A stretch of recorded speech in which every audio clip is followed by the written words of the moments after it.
almost midnight tonight. We had a little technical issue, so we apologize, especially to our guest here for starting so late. So I'll just get to the point, man. We always talk about the woman who has children, right? And when you meet her, how you supposed to treat her and come into her life and those kind of things. You get what I'm saying? Why we never talk about the man who has to lose all that because the woman decides you should lose it? So cool. The man that has to lose what? So when you meet a woman, correct? She has children. There's a certain way you're supposed to approach this woman. There's a certain way you're supposed to come into her life, correct? She has children, so you have to accept the whole package that comes with that. You cannot love the woman without the children, correct? It's one and the same. So why we never discuss the man who comes in and accepts all of those things and does a damn good job at accepting it. But when the woman decides this is no longer the relationship she wants to be in for whatever reason, the man has to lose now, quote unquote, his children. If you accept those children as your own, that's just like losing your children. What do you need? I said you're looking for something. What do you need? Oh, a lighter. Oh, okay. Yeah, here's one right here.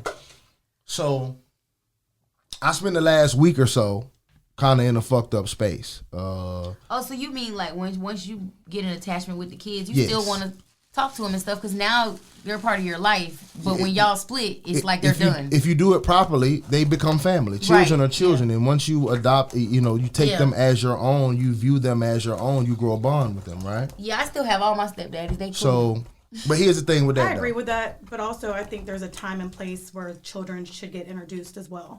There's sometimes too early. There's sometimes, and that's how the attachment things, and that's when people feel, I got attached to these kids and I love these kids and you're leaving me? Yeah. So Exactly. But in the same breath, though, I also believe that the kids are attached to the woman. And just like you met the woman and you felt like the woman was your forever and that didn't happen, those kids, although they may feel like you close to them and they're yours, they're still not your kids. But let me tell you why that doesn't work. That's life. That's reality. So there's no argument to that. But let me tell you why emotionally that does not work. Okay? Yeah. Just move it all the way. Yeah, go ahead. I'm sorry. Go ahead, bro. When you're the man that meets this woman, there's a certain conversation that you typically have with these women, and especially about their kids, right? Now, typically, men, it goes in one end, out the other, because our goal is to just get some pussy most of the time. You get what I'm saying? Like it or not, that's just what it is. So we'll sit around and play a little hoops with little man and play a little video games, but we really just hoping you hear him go to sleep. But in reality is, if you do accept all of those things, like I was in this situation, and this kind of is why I went through this roller coaster of emotions. I'm a girl dad. You get what I'm saying? These were two little girls. Oh, okay. I've accepted these as my own because, number one, that's what I was asked to do coming into the situation. But number two, we developed our own bond. Like, for instance, one of the oldest girls, when I was out there in California, right? And she called me to come help her do her homework. That was my first time ever being in California, my first time meeting her. But we had a rapport over FaceTime. Those girls have said things over FaceTime like, "You're the only man I ever seen love mom." Like, that's real coming from kids. Like, they're bright little kids too, though. You get what I'm saying? And that means they've been around their dad, they've been around their mother's other boyfriend, and for them to say that, that means something. So the little girl asked me to come upstairs. It's a sticky thing. You just stick it. And help her with her homework, right? So I'm like, okay, cool. Go over, start going through the steps of this math problem, and when you get to the part you don't understand, let me know and I'll help you out. She does the whole math problem. I'm like, what do you need me for then? She just wanted you there. She just wanted me there. Yeah. You grow those bonds with those kids, right? So let me get off of that because it ain't even really about the kids. I want to tell y'all 2 points that I learned in this wave of emotions that I went through, right? Now that this woman decides that she doesn't want to do this, and we've been separated for some time now, but even the little, I guess, friendship that we've established has come to a close for whatever reason, right? The biggest thing for me was that I learned is that keeping it real is a one-way street. Yeah. If you're a real, genuine person, if you're a real nigga or a real chick, genuine, loyal, whatever, you're going to take a lot of L's in life. Yeah. So I want people to understand and get prepared for that. I told this woman that I would love her unconditionally. I cannot say I love you unconditionally as long as you love me unconditionally. That's a condition. You get what I'm saying? So even though she's made these decisions for absolutely no reason, there's nothing. We had a little small disagreement that ended the whole thing, and it's just been some random stuff. But I've been this woman's biggest cheerleader. But that don't even matter. I got to take that loss and keep feeling the way I feel. So that's why I've been through confusion, anger, And now I'm understanding. Because I said I love you unconditionally. So regardless of what you do, regardless of how you live, regardless of how you treat me, I still have to love you if what I said was for real. That's number one. You get what I'm saying? The other thing was I do miss the kids, though. But I figured out something, though. And I'm only saying this to be transparent. The biggest lesson I've learned in this was once you become understanding and apologetic and you're no longer angry about the situation, I ask myself, well, what was God trying to teach me? What was all of that for? Why would you bring this person into my life that seemed perfect for me? She was not perfect, but perfect for me. You get what I'm saying? Why would I still love this person? I got to carry that on with me throughout my life. You get what I'm saying? And I realized something. You've heard me say on this show all the time, I'm a great boyfriend, right? I am a great boyfriend. Ladies out there, if you've never had a great boyfriend, come holler at me. I'll show you what a great boyfriend is. But the problem with that is, it's a bitch in 8th grade with a boyfriend. You understand that? My goal is to be a great husband, not a great boyfriend. So let's just say this woman was everything. She felt the way that I wanted her to feel. Everything was perfect. This woman has been in a marriage before, and even though her husband was not a good husband, he was still a husband nonetheless. The difference between a husband and a boyfriend is treatment. A husband is responsibility. You get what I'm saying? So while this woman is navigating all this shit that she's going on through her life, you get what I'm saying? Stuff that I can't just come in and take a hold of and fix and all this other stuff, right? That's what a husband should be able to do. Right. So even if she was feeling the way that I wanted her to feel and pour all this on top of me, I'm not prepared to be a husband. I'm just prepared to be a great boyfriend. I can treat you amazingly. I can give you moments. I can make you smile. I can be compassionate. I can love you for you and listen to your stories and truly be into it. But a husband, am I ready for that? No. You said she was married before, right? So after, between her getting divorced and dating you, was there any type of space in between that? Yeah, she had another boyfriend after her husband and then me. So did she have any space between the boyfriend and the husband? Like time for her to kind of heal and... I mean, I don't... not much. Did you see a pattern from her husband to the boy? Like, why didn't that other boyfriend and her husband work out? Well, the husband, that was a long-term situation, 6 or 7 years or so. They was kind of high school sweethearts or whatever. And you know how you go through... And she jumped from that straight to a boyfriend? But what happens is, you know how you go through a bad marriage? Yeah. But, so you might be done 2 years prior. Yeah. So her and her husband, they were like... Yeah. You get what I'm saying? Living separate, not really together, but together. Because you're married. It's legal, a lot of stuff, kids... So by the time they separated, she was ready to be with someone else. She hadn't been touched or loved or, But she wasn't ready to be with someone else. Well, I can't speak for her. So let me not speak for her. But she did get with another guy after that. When That's she moved because back home. probably because she was with that other man for 7 years, just going through a similar breakup as her. Right.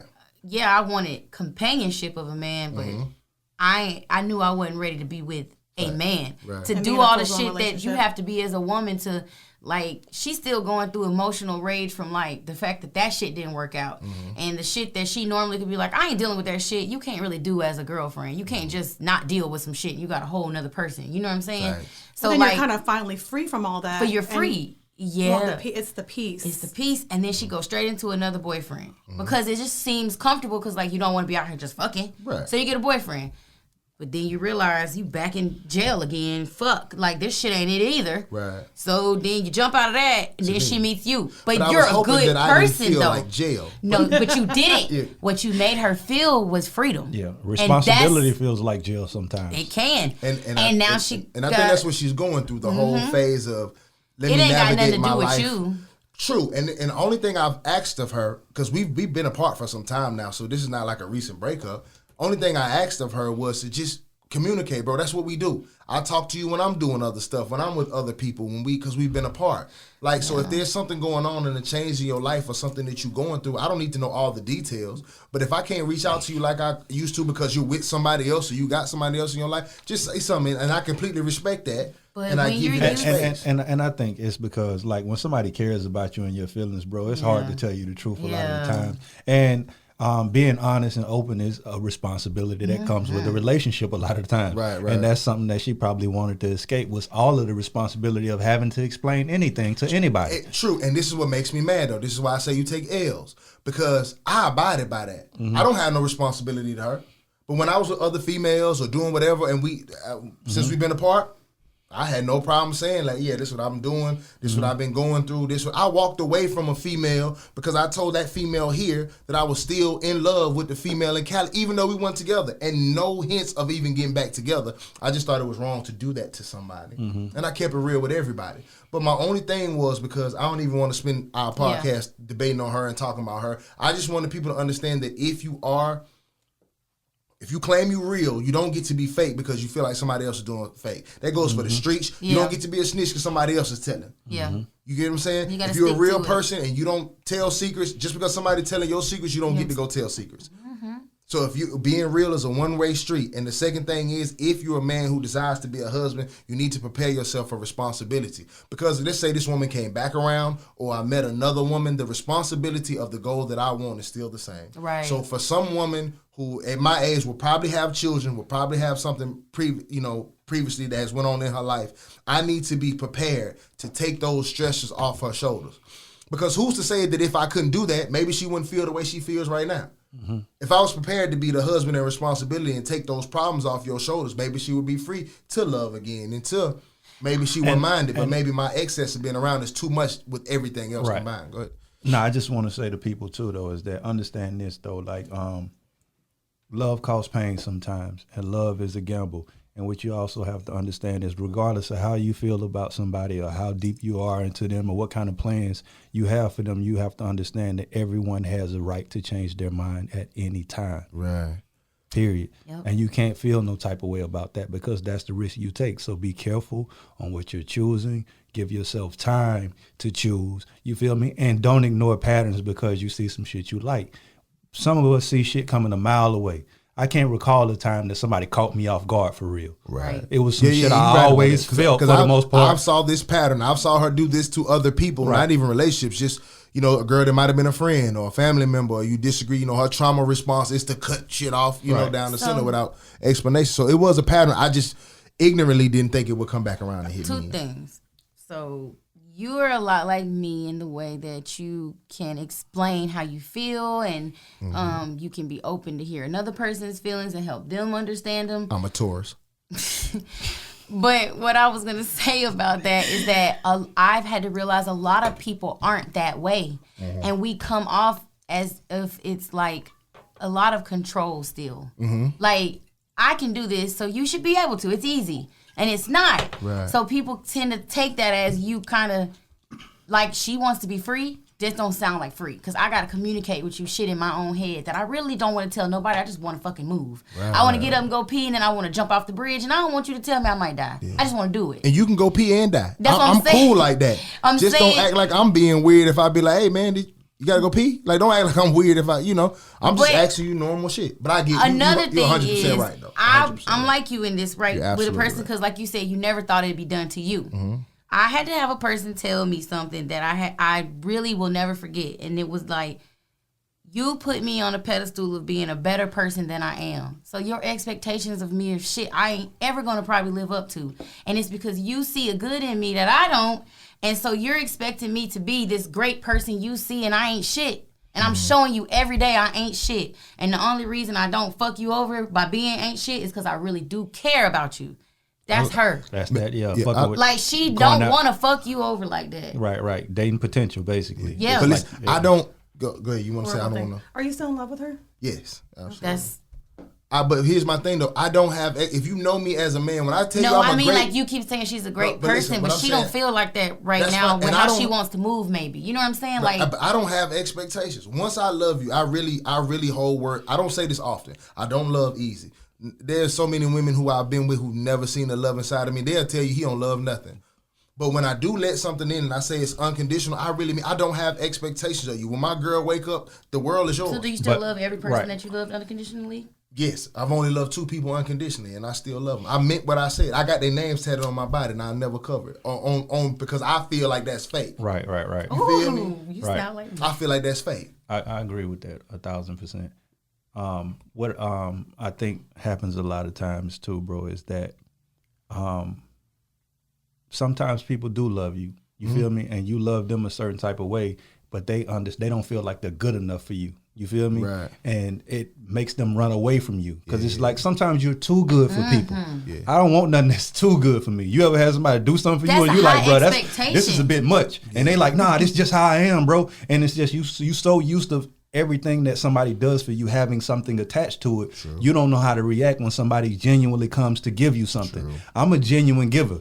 Even in our relationship, when I used to do stuff, you'd be like, bro, no. I'm like, bro, no, this the love. Yeah. You feel me? Like, I don't really want nothing in return. And over time, you see that I really don't want nothing in return. But you're so used to people coming back and saying, hey, bro, remember the time you ain't going to give me no ride now? Bad. You feel me? So that's what happens with people. It's like, bro, I will give you credit, bro. You are an amazing dude when it comes to dealing with women and how you approach things. But 90% of women don't know how to handle that.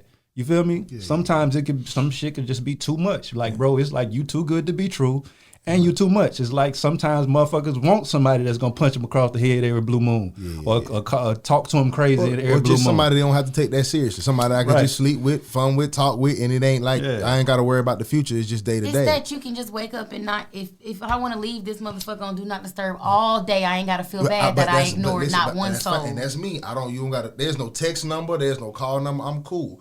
But like I said, I don't want to spend the whole podcast on that situation, but I do thank y'all for giving me that feedback, and then she has all the time in the world to live and do whatever she wants to do. And the sucky part about it for me is I love you unconditionally, so whenever you get ready. But there's really no sucky part for you though, bro. No, that's not a bad part. I'm just saying you have to go through the emotions of like when somebody knock on your door, if they realize one day. But the thing about being solid, bro, is unless there's a replacement involved, right? Like, and the thing about leave your spot too long. But the thing about being solid though, bro, is that when you know you're solid and you function in a solid fashion, bro, you can never lose. They lose. Yeah. So it's just like it's there's mouthful then. Yeah. So there's gonna come a time to where you've moved on and she gonna be sick to her stomach. Ooh, you feel me? No matter how good her dude is, it's the hardest thing to do, bro. Is watch somebody you neglected treat somebody.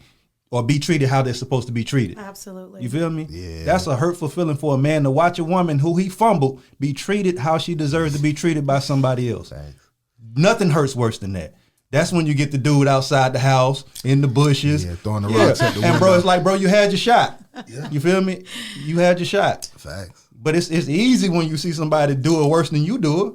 You feel me? You can move on then. You're like, my shit wasn't that bad. Yeah, so bro. So it's like one day she gonna have to watch you be great with somebody else, bro. And that's not to knock her because it's like what you choose is what you choose. Nothing is wrong or right. You feel me? Yeah. It's just that's what you choose. Whatever she chose is whatever she's choosing is what she chose. Yeah, absolutely. And wherever you end up, bro, I just feel like somebody gonna be sick. It's just not your time. Yeah, and it's cool. Like I said, I need to. My biggest lesson was I need to work on me as I need to be prepared to be a husband. If this woman was everything I said she was for me, I need to be able to my actions need to match my feelings. And God be saving us sometimes. Yeah, exactly. And that's what I realized. Like you want something so bad, and he like, bro, sit your ass down, bro. Because I would have been, like I said, she felt the way I wanted her to. I would have been the downfall in the long run because I'm not prepared. You get what I'm saying? But welcome to the Anxiety Issues Podcast. I'm Adam 12 Taylor here with my brother Boneface of Boneface Inc. and the incredible hairstylist Greedy Monroe is your new internet podcast persona.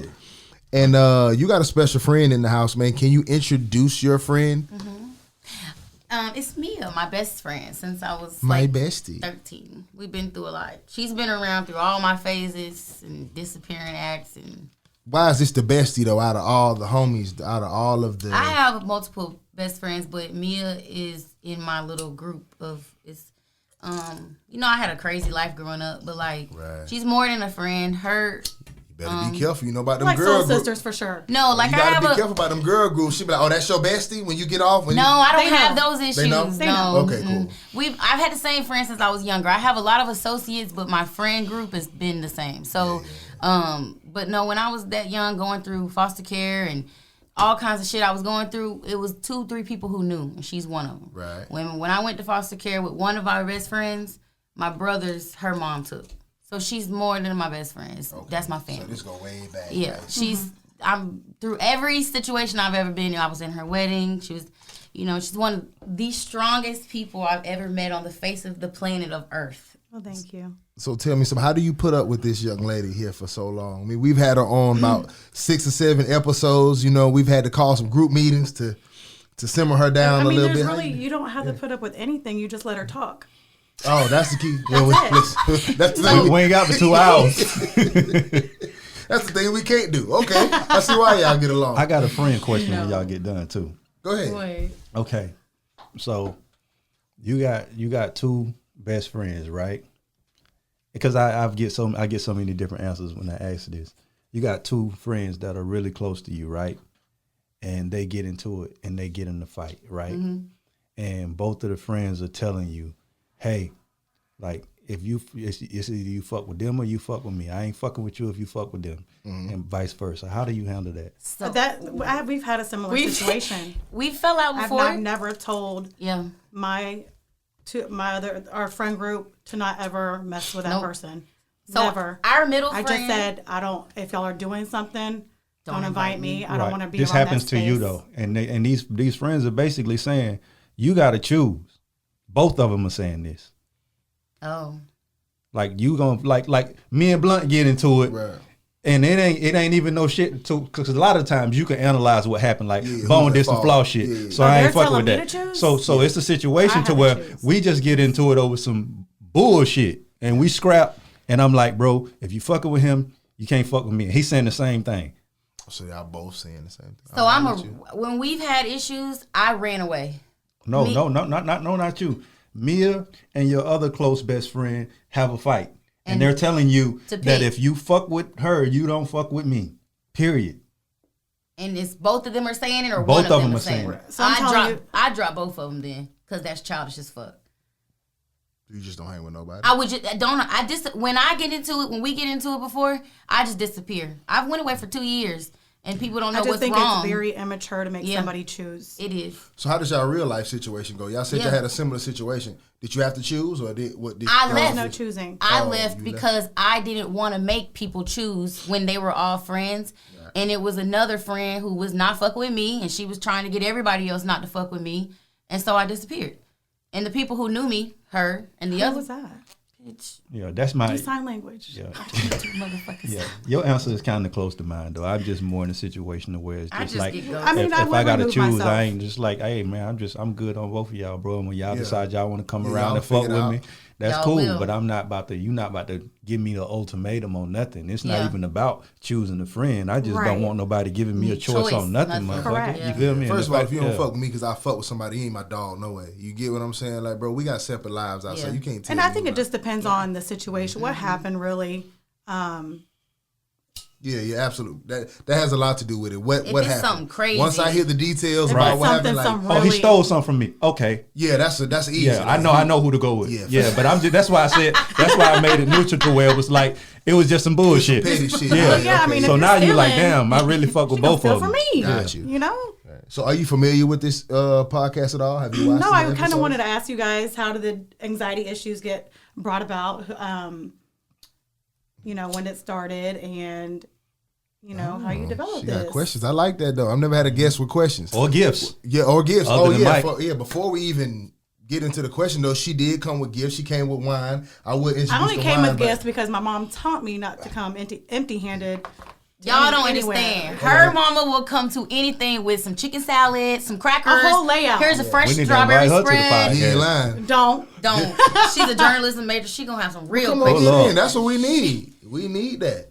What is this? Menage a trois. That shit's good. Lord Noir. Thank you for saving me. Boy, I was finna tear that last word up so bad. That is what a threesome is. It's a menage a trois. No, I know what a threesome is. I also know how to say menage a trois. I just never read it on that. Oh, yeah. So, trois three. Yeah. So, French. Shout out to that. And thank you for the glasses as well. Amazing. Nice we normally drink out of these I knew you guys didn't have them. Circle K cups. Thank you for classing us up. Me and my meme exchange buddy. We be exchanging memes on Instagram all the time. Funny memes or yes, that's all time. She's hilarious. She had a laugh that'll be his laugh. I have a great sense of humor now. Okay, y'all had a rapport. Oh, listen to me. I'm the I've been on for a long time though. Long time. Oh, okay. I'm a Pensacola native. For sure. Oh, okay. Look at me not knowing nothing about nothing. Where are you from? I'm from here too. Just nobody knows me. Right. I'm just getting popular, like in my old age. Like people just figuring out I lasted on the bone enough, and people figured out who I was. But the origin came from. I mean, honestly, I remember, and for me, this was the origin. I came to see him one day. in the tattoo shop. I think it was, I don't even want to say that out loud, but it was at a time maybe the shop wasn't supposed to be open, put it that way, right?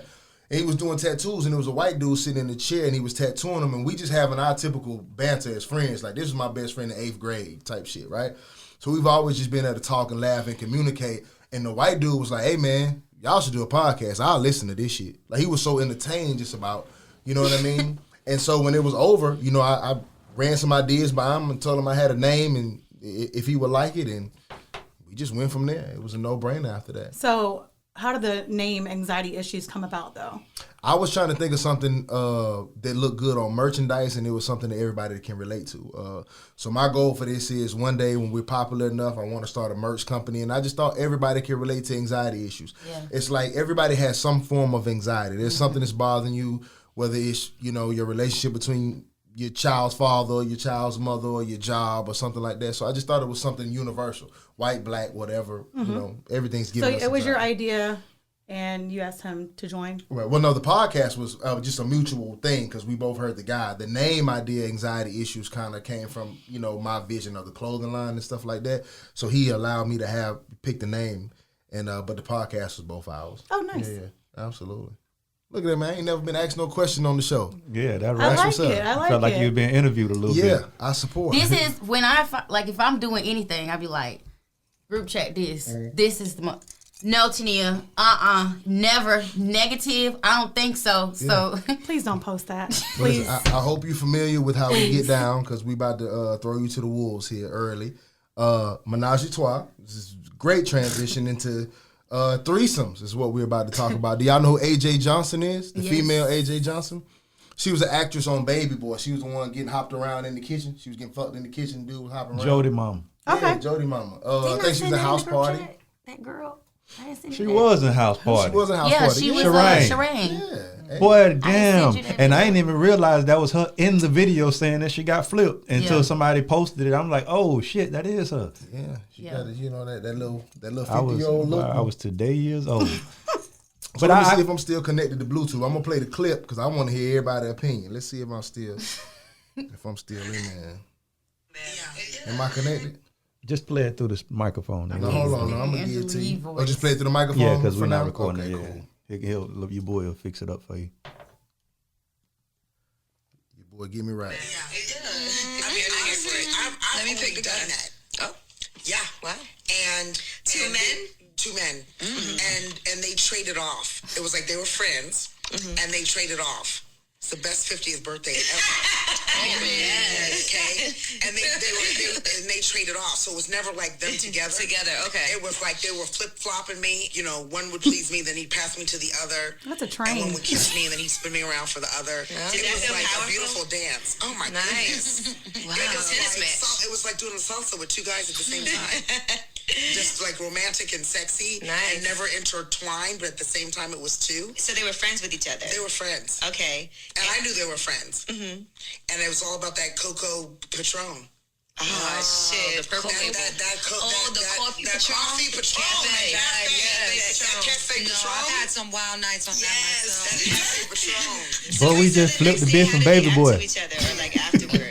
Did they ever acknowledge it, or was it just a one thing and nobody ever discussed it? No, we all went to breakfast, and it was like three friends that hung out and had a good time. Ate breakfast with that whole and everything. I had never done it before. It's a birthday time. But it was happy birthday to me, and it was like, okay. And as it was happening, I was like, this is happening. I was like, this is actually happening. This is really a real thing. I kissed one and he was swimming. I was like, oh my God, this is happening. And then I just kind of relaxed and let it happen. And the next morning, we were like the Three Musketeers. So, what you said again, me and say it again. Train. Yes. It's a train, right? It's a train. It's a train. Do y'all think that? Yeah, go ahead. Do y'all think that? Because in my mind, right, just like every man thinks of a threesome. You say we just flipped the girl from Baby Boy. Yeah, we just flipped the whole from Baby Boy. That's bro. exactly What we would have said, though. Yeah. Like, but we just fucked My your bad, brain. though. Yeah, had Jody Mama fucked up. 12, how you did that whole? Life be raised. What they say, mama gotta have a life too, Jody. Nah, but on the serious note, though, I think that's a common thought in women. I just feel like it's more embarrassing for them to act on it in their world than it is for us. Like, my thing is, I like vagina, bro. What's better than one vagina? Two. And if you're a woman and you like dick, what's better than one dick? too. But it's just the stigma around it. You feel me? That makes it frowned upon in a certain fashion. I say all the time, bro, everything that we think and everything we feel is conditioning. You feel me? And we're conditioned to think that way. In my world, in your world, I'm sure, that's a train. And you didn't win right there. You feel me? It's a loss for you because these guys found they had a blast with you. You feel me? But it's just like, shit, she had a blast too. And what I will say too is that if you're going to get flipped by two men, 50 is the age to do it. That's the fuck it age. You about to die in a little bit anyway. You feel me? Hopefully not. Live your life. Years. You feel me? Yeah, it's part. Just like you ain't what you feel me? Like for a 50-year-old woman to get two young dicks, that's a 50-year-old woman dream. It might not be a young woman dream. What if they was both? What if they was 250s? You said 250. What if, did they change it for you? It changed everything. Yeah, because they wouldn't even last. So that was probably 8 minutes of pleasure. Mr. Charles and Mr. Tory can't flip you. They got to be Keyshawn and Rayshawn. Oh, okay. So it's got to be two young niggas. They got to be fresh out of high school. We got to get this to her though. I got to know the ages now though, because if it's two old niggas, then that fucked it up, right? Yeah, man, I'd be keys jangling and. No, bro. I don't know. I see some of these fine ass old men on these. I don't know if they really old or they just went gray young. I don't think 50 is old though. Yeah. So, yeah. 50 is. That's past half your life. It is, but I don't think it's old. Right. It's probably 65, 70% of most people's lives. You live longer than you got left. Exactly. And your best years are behind you. You have lived longer than you got left. And if you're going to get on the train, you want to get on it at 50. I don't know, dog. What's your thought process on you specifically? Because I saw you shaking your head. When he was like, he thinks that this is a common thought amongst most women, they're just too ashamed to act on it. I've heard people say like, well, why can't I have two husbands if you can have two wives? But I always say, that sounds like a lot of work. I'm sorry. No, we just talking about from a sexual I know, I'm saying, I was about to say, thing. I'm sorry. I've always, I guess, been lucky in that department that I don't think I could take two. That's a lot of work. I be sore after what sex if it's sometimes. 2 7-inch wings though? It's just 2 7-inch wings. So transparency. Now you're a part of this show, right? Yeah. All right. So you ain't a guest. Your transparency is your job. I don't think I could take two dicks like that. That's where I'm going. Have you like ever I gotta be about, sucking a dick and getting fucked. Yeah. That's a lot of fucking work. We understand that part, but my thing is, have you thought like? No, because you know what? I've thought more of a threesome with a girl than I have of a guy. Okay. So that's why. Maybe that's why. I think a lot of women would say that too. Maybe. Because of traumas I've had, that's a lot of dick that I don't think I can handle. Every freak I've ever dealt with, though, they all for two. It's just I ain't into it. Well, go ahead, though. Thank you. I think I will think that the guy's a little bit. I thank you for the wine glasses, but it's your turn now. How do you feel about possibly two? Yeah, I don't know. Have you fantasized? Not for me. Have you ever I've never fantasized about two guys. No. Yeah. I mean, no. I can only think at one time when I'm. Fantasizing right? It'd be like, whew. Wait, hold on. How does that speak to you for your gender? When you hear a woman say that this is what she did, she's embraced it, she's talked about it. Do you feel like that's woman empowerment or female embarrassment? What do you feel? Do you feel like that's not a proper representation of how you guys represent each other? I mean, I don't care for it. Okay, but have you? I don't think it's an empowerment. No. Right. No. Embarrassment, maybe for some people. Just depends on sexually how you are and what you stand for. Okay. Cool. Have you ever heard like friends? Because like amongst men, it's just like you already know what kind of men are into, even if you're not into it. Just being amongst men, like is this a conversation that? And I know everybody has their groups of friends, and friends are usually kind of like-minded. So in your circle, that may not be a thing. You feel me? But I just feel like in a lot of circles. Yeah. Because my thing is like, I'm not going like if I'm discussing a threesome, you feel me? And I mention a threesome and the woman is always going to respond like you say, well, what if I bring another dude in? Like if that's not your function or that's not the way, not no shit you would ever be into, like why even, you don't even make that suggestion. You feel me? So I just think it's just, it's more of a common thought than we think it is. Me and you, I disagree totally with him on this particular topic. I don't think that it's in most women's thought process whatsoever. Women do this thing that they'll say something that they think you're going to turn down so they can get them the pressure off of them. So when a man normally asks for a threesome, they be like, well, that's how you feel about two guys. Because they think they know you're going to say no to that. So it's like, well, then why would I think about this? But you know my theory on that? More of an equality thing. Is that I'm like, all right, if I say, let's have a threesome, and you like, well, what if I get two men? You feel me? And you say yes? No. I'm just saying this, like, no. My thing is like, no, motherfucker, I'm trying to get another pussy. If you want another pussy, I'm for that, right? If you want to go sleep with a girl, hold on. Because if I come in after you say, well, what if I fuck with a dude? And I say, well, what if I fuck with a dude? Ooh. You're not okay with that, right? I agree with that. But you know, their logic of the situation is, I'm saying this. Oh, I get that. So you can understand I get that I'm about to tell you. I get that 1,000%. You know what I'm saying?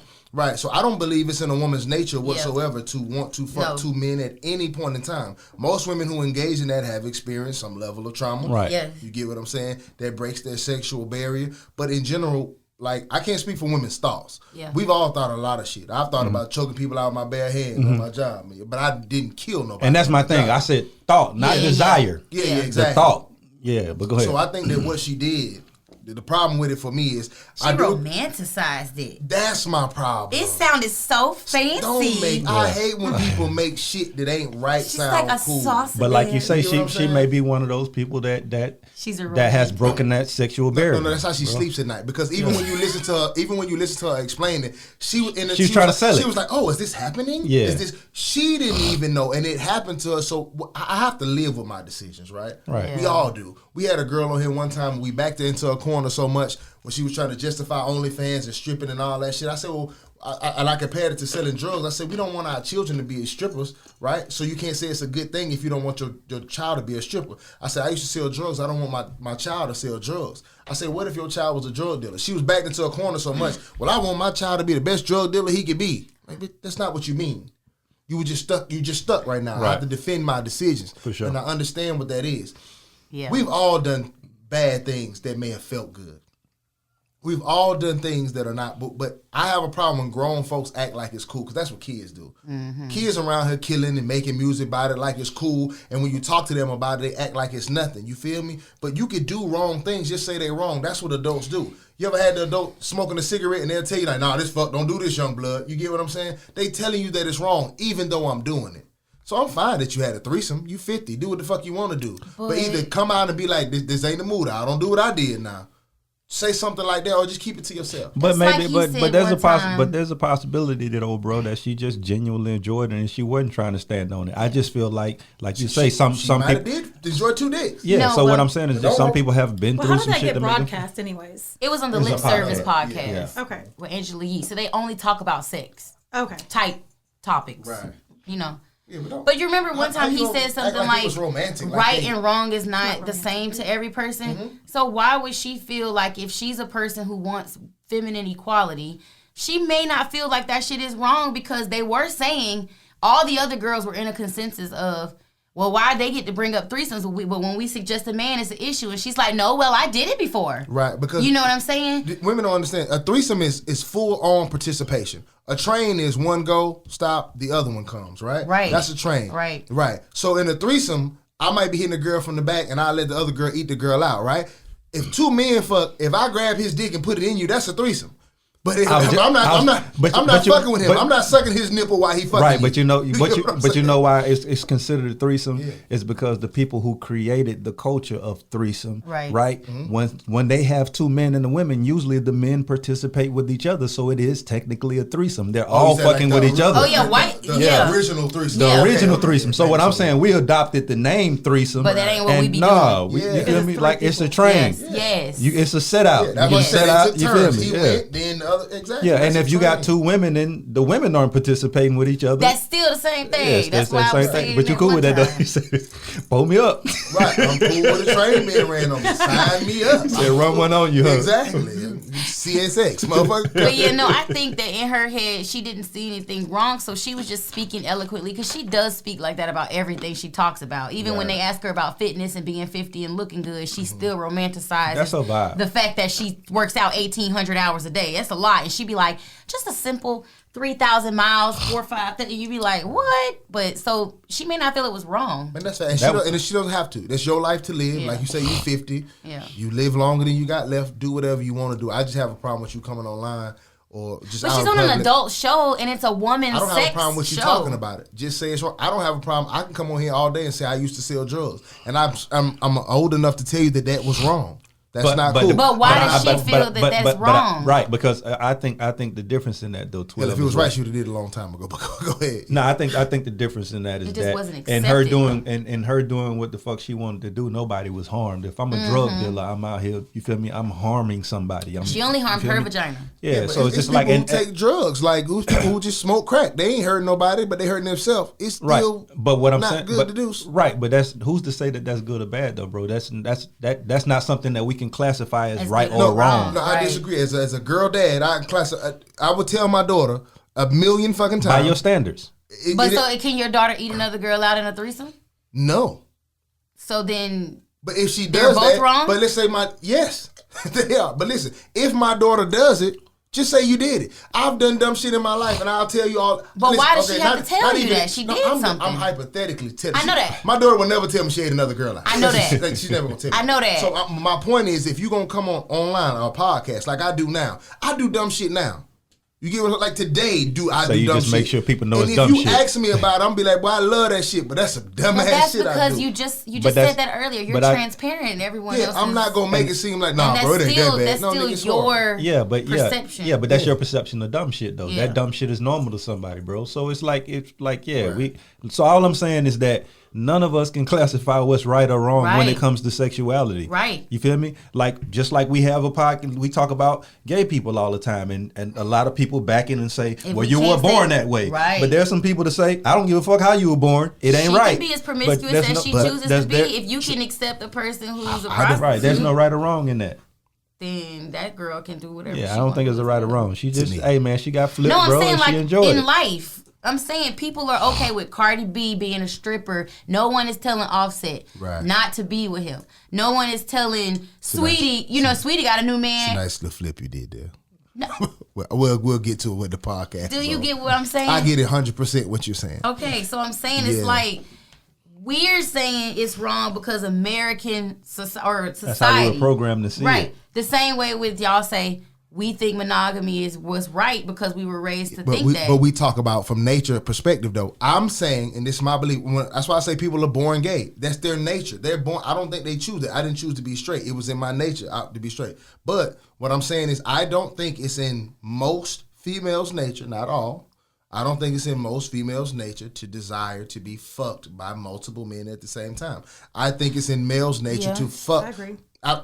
There's no man except maybe a extremely religious man or a man in a current relationship that would deny on air in front of anybody that he would love to fuck multiple women at the same time. Right. Me and this man can say that all day, hypothetically, theoretically speaking, fantasizing, and nobody judges us. But that's a viewpoint that we created, though, bro. I do agree with you that a lot of things are naturally a certain type of way, but I also agree with you when that say that doesn't apply to every single woman.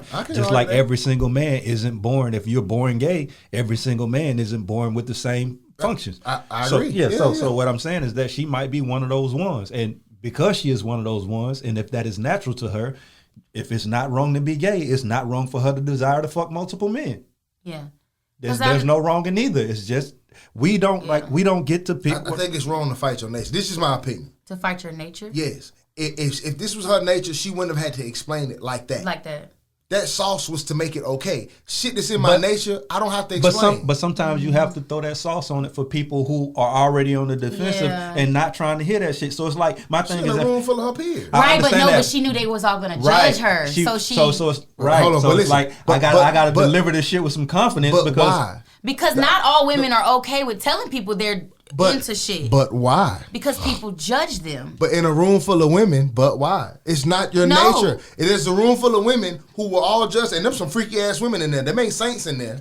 But when she said that, they was like, oh, really? Because they know we've been conditioned to, like, even with me and her, I've had to take time to learn to, when we were first, this is my friend that I said I used to try to peer pressure to smoke, and she was like, no. Still to this day, if I pass this to her, she's going to be like, bitch, don't play with me. You never smoked before? She don't do that shit. And she won't So we don't even try her with shit like that. But when I want to talk about things that I know she ain't never gonna try, I still do. But she still says. No, and how many times? Sometimes in the room? I used to feel ashamed a little bit. But how many times in the room? And you do this all the time. Okay, give it to me. Right? You do this all the time. How many times in the room you're being transparent? Right? Yeah. And everybody in that room has experienced this shit before or thought this shit before. Oh, yeah. But they're not going to agree with it. They're going to lie about it. Right. But you're being, so my thing is, who's to say that it wasn't 2-3 more motherfuckers on the set that didn't have two dicks? I but agree. It's just something. So it's not the act that I have a problem with. You're right. I believe you don't most like of them how got she set made out. it sound sweet. Right, but I'm saying this outside your nature. We talk about nature No, all the I'm time not and animals. listen, and I'm shit not like arguing that. You with ever that. seen an animal get? You ever seen an animal animal get ran a girl train on? You no. ever seen a set out animal? A set out lion? Yeah, but that lion bitch getting fucked. You ever seen that shit? You ever seen like a lion in the front? If she in heat, they might take turns, like she said. They don't take turns. She's not with it. They gotta fight each other, and whoever win get the pussy. And then I've been thinking about this for weeks because I always forget to say it to y'all. We always talk about nature, but there's a lot of shit in nature that we can't even attribute to the human species. Like what? Seahorses have men. Penguins, they lay on eggs. That's what I meant. Have the baby. Yeah, that's not nature. That's biology. I can't lay. You can't lay. It's It's naturally an egg. occurring. You know. No, I get that it's naturally occurring. Don't flip the word nature. You know what I mean by nature. Yeah, nature is something given to you by instinct. I'm not talking about biology. We're both humans. I can't have a baby. You can. So I know. Right, but I'm just saying, y'all compare things a lot of times when sometimes shit ain't comparable. But to the instinct of nature, it's all comparable. We were all created for a purpose. A seahorse was meant to do what a seahorse is doing. Listen, right? So when a woman seahorse is trying to have a baby, that's outside of nature. And the male seahorse is like, what the fuck you over there doing, bitch? You can't do this. And then, right, because that's their nature. Right. Like, what is this bitch trying to do? Yeah, he's just saying biology doesn't change. I know, the but nature. what I'm saying is the same way some things aren't comparable. That's in nature because it's different species, and some of these things are asexual. I get all that. I'm saying sometimes with women and men, the shit is incomparable. And that's why there's this new trend on TikTok going where women are clowning on men podcasts, is because right now in the world, you know what it feels like women here? Hey, I'm a man and I'm going to tell you how to be a woman today. But guess what? I don't actually quite know how to be a man. Great transition, Tania. Good job. That's how it feels in the world right now. So a lot of women are trying to speak out about fantasy shit that sounds like whole shit that Amber Walk and Amber Rose. And the Slut Walk. I couldn't get it all out. Possibly my future girlfriend, but it's fine. Her, she's trying to promote be who you want to be, even though it's going against the standards of safety or whatever. And then you have now her being okay with a threesome, or a train. You have Sweetie being okay with jumping from man to man. It's like they're okaying a lot of shit that women are really just trying to say, shut the fuck up and let us do what we're trying to do, because it feels like we're always being told how to be a woman from men. So that ain't wild though. Hold on. So it is wild, but I'm not talking about that. I know exactly what we feel the same. I know, go but I just want to get this out. So is that what women feel like from male podcasters today? Do you feel like it's a whole bunch of women are wrong? Familiar with any male podcasts at all? Like, I agree. Some of them like I forgot the guy's name. The podcast. Weed and Wine, but with what's his name? I never seen. He's a DJ on. Yes, I'm gonna have to look it up because I can't think. And how do you feel like that's what men are doing, like telling women? No, they're a little bit different. I haven't listened to an all male. Well, I've listened to Kevin Hart's Heart to Heart. Right. No. So you don't feel like that's the overall take of? She only watched Weed and Wine, which she likes, and Kevin Hart. That is a trend on TikTok. That wasn't me. Remember, I sent it to y'all. Yeah. Pull up. It's funny, but it's just the trend. No, I've seen it. I've seen it. It's like went viral where it's like girls wearing a man face, and then they're like, "Don't be a woman," and it's just like they're saying really sarcastic shit. Have you seen women? I've seen a meme about it. Yeah, I've seen a girl sent me a meme about it. She did? Hell yeah. She sent me, so I didn't know whether she was telling me to talk about it or she was telling me that's what we was doing. Right. So basically, it's saying men are trying to tell a woman like how to be a woman. Women are getting told how to be women by everyone in the world, but men don't quite know how to be men, but they're telling us how to be. You seen the meme that's like, if you want to be a bad bitch, just say that. You keep telling me how to be a woman. Why don't you be a man? So you said that was wild. Why did you say that was wild? No, I was thinking something completely different in my head. I was thinking that it's wild that, because we were talking about the her getting set out and shit. I just say it's wild that society will take and accept and be okay with a man fucking with a man, taking some dick. But it's a problem for a woman to take 2 dicks when she's built to take it. You feel me? Oh yeah, but that's just weird. That's just me. You know, but that's just wild in general. Yeah. No, but I think it's more acceptable for a gay man to be gay than it is for a woman to get a train ran on her. It is. I think so too. Like people don't. If I came in here and I'm like, I'm gay, nobody really frowns at that anymore. Yes. But if a woman says, I just fucked 2 dudes and you fixing your clothes, everybody like that was on Euphoria. But listen, but not to go back because we're backtracking, but we can. You're absolutely right, but it's because of you guys. Women set that standard. It's not okay for a woman to take 2 dicks because most women don't think that's okay. And because men will call you a whore. But so what will we think? You guys are doing whatever. You guys are rogue right now. Y'all doing whatever else the fuck y'all want to do. But our goal is to be with a man most times. Yeah, that's fine. Unless we're a lesbian. If all y'all was taking 2 dicks, we had to pick from some of y'all 2 dick taking hoes, right? We have to. Yeah, if all y'all was taking 2 dicks, we have to pick one of y'all. We just had to figure out what 2 you taking. Exactly. We'll start there. One nigga, he had a good education. You do realize for a lot of history, women couldn't even read on their own or drive on their own, or you're saying this as if women have set all of our standards and we have not. No, I'm not talking about your standards. You're saying that the standard of taking 2 dicks was set by other women's perception. Your sexuality, once you were allowed to have a sexuality, is set by you. The whole thing, the term hoe, that's y'all. That's not us. I give the example all the time. You haven't heard this, but maybe you have. I don't know if you want to show. I say this all the time. If it was a male conference going on, right? So picture a male conference in an auditorium, okay? Boneface comes in the male auditorium. I haven't seen him in years, right? But I know him. And in high school, he was the nigga in high school, right? And I see him, and I'm a loud, ignorant ass nigga. I'm like, boy, what's up, Bone? Boy, you had all the hoes back in the day, man. How you been? He ain't tripping. He might be like, hey, bro, calm down. I ain't like that no more. But he tripping. Yeah, I had him, but that ain't what I'm on. Chill the fuck out. You know what I'm saying? He just mad because I'm loud. He ain't really tripping about all the hoes. Right. You know what I'm saying? It's just a sign of, and some other niggas who like, man, that nigga had all the hoes. We might start hating. That nigga ain't. Fuck that nigga. You know, type shit. But it's fine. We ain't tripping that he had all the hoes. Now picture a female conference, right? It's a woman's conference. Y'all about to do some woman shit. Ain't a man in sight. The guest a man. The people who let you in is a woman. I mean, the guest is a woman. The people who let you in is a woman. Everybody's females, right? And then Tania walk in and you know her from back in the day. You like, Tania? Girl, I ain't seen you in so long. You fucked the whole football team, girl. You was wild as shit back then. That ain't gonna feel good. Oh my God. It's gonna be some chicks in the row too. Like, she fucked the whole team. The partner too. Yeah, exactly. The whole team. Right. Ain't a man in sight. And y'all like, oh my God. You say she gave Robin Gould some pussy. Don't because that's because we not here. No, but our minds ain't made up that moment from us.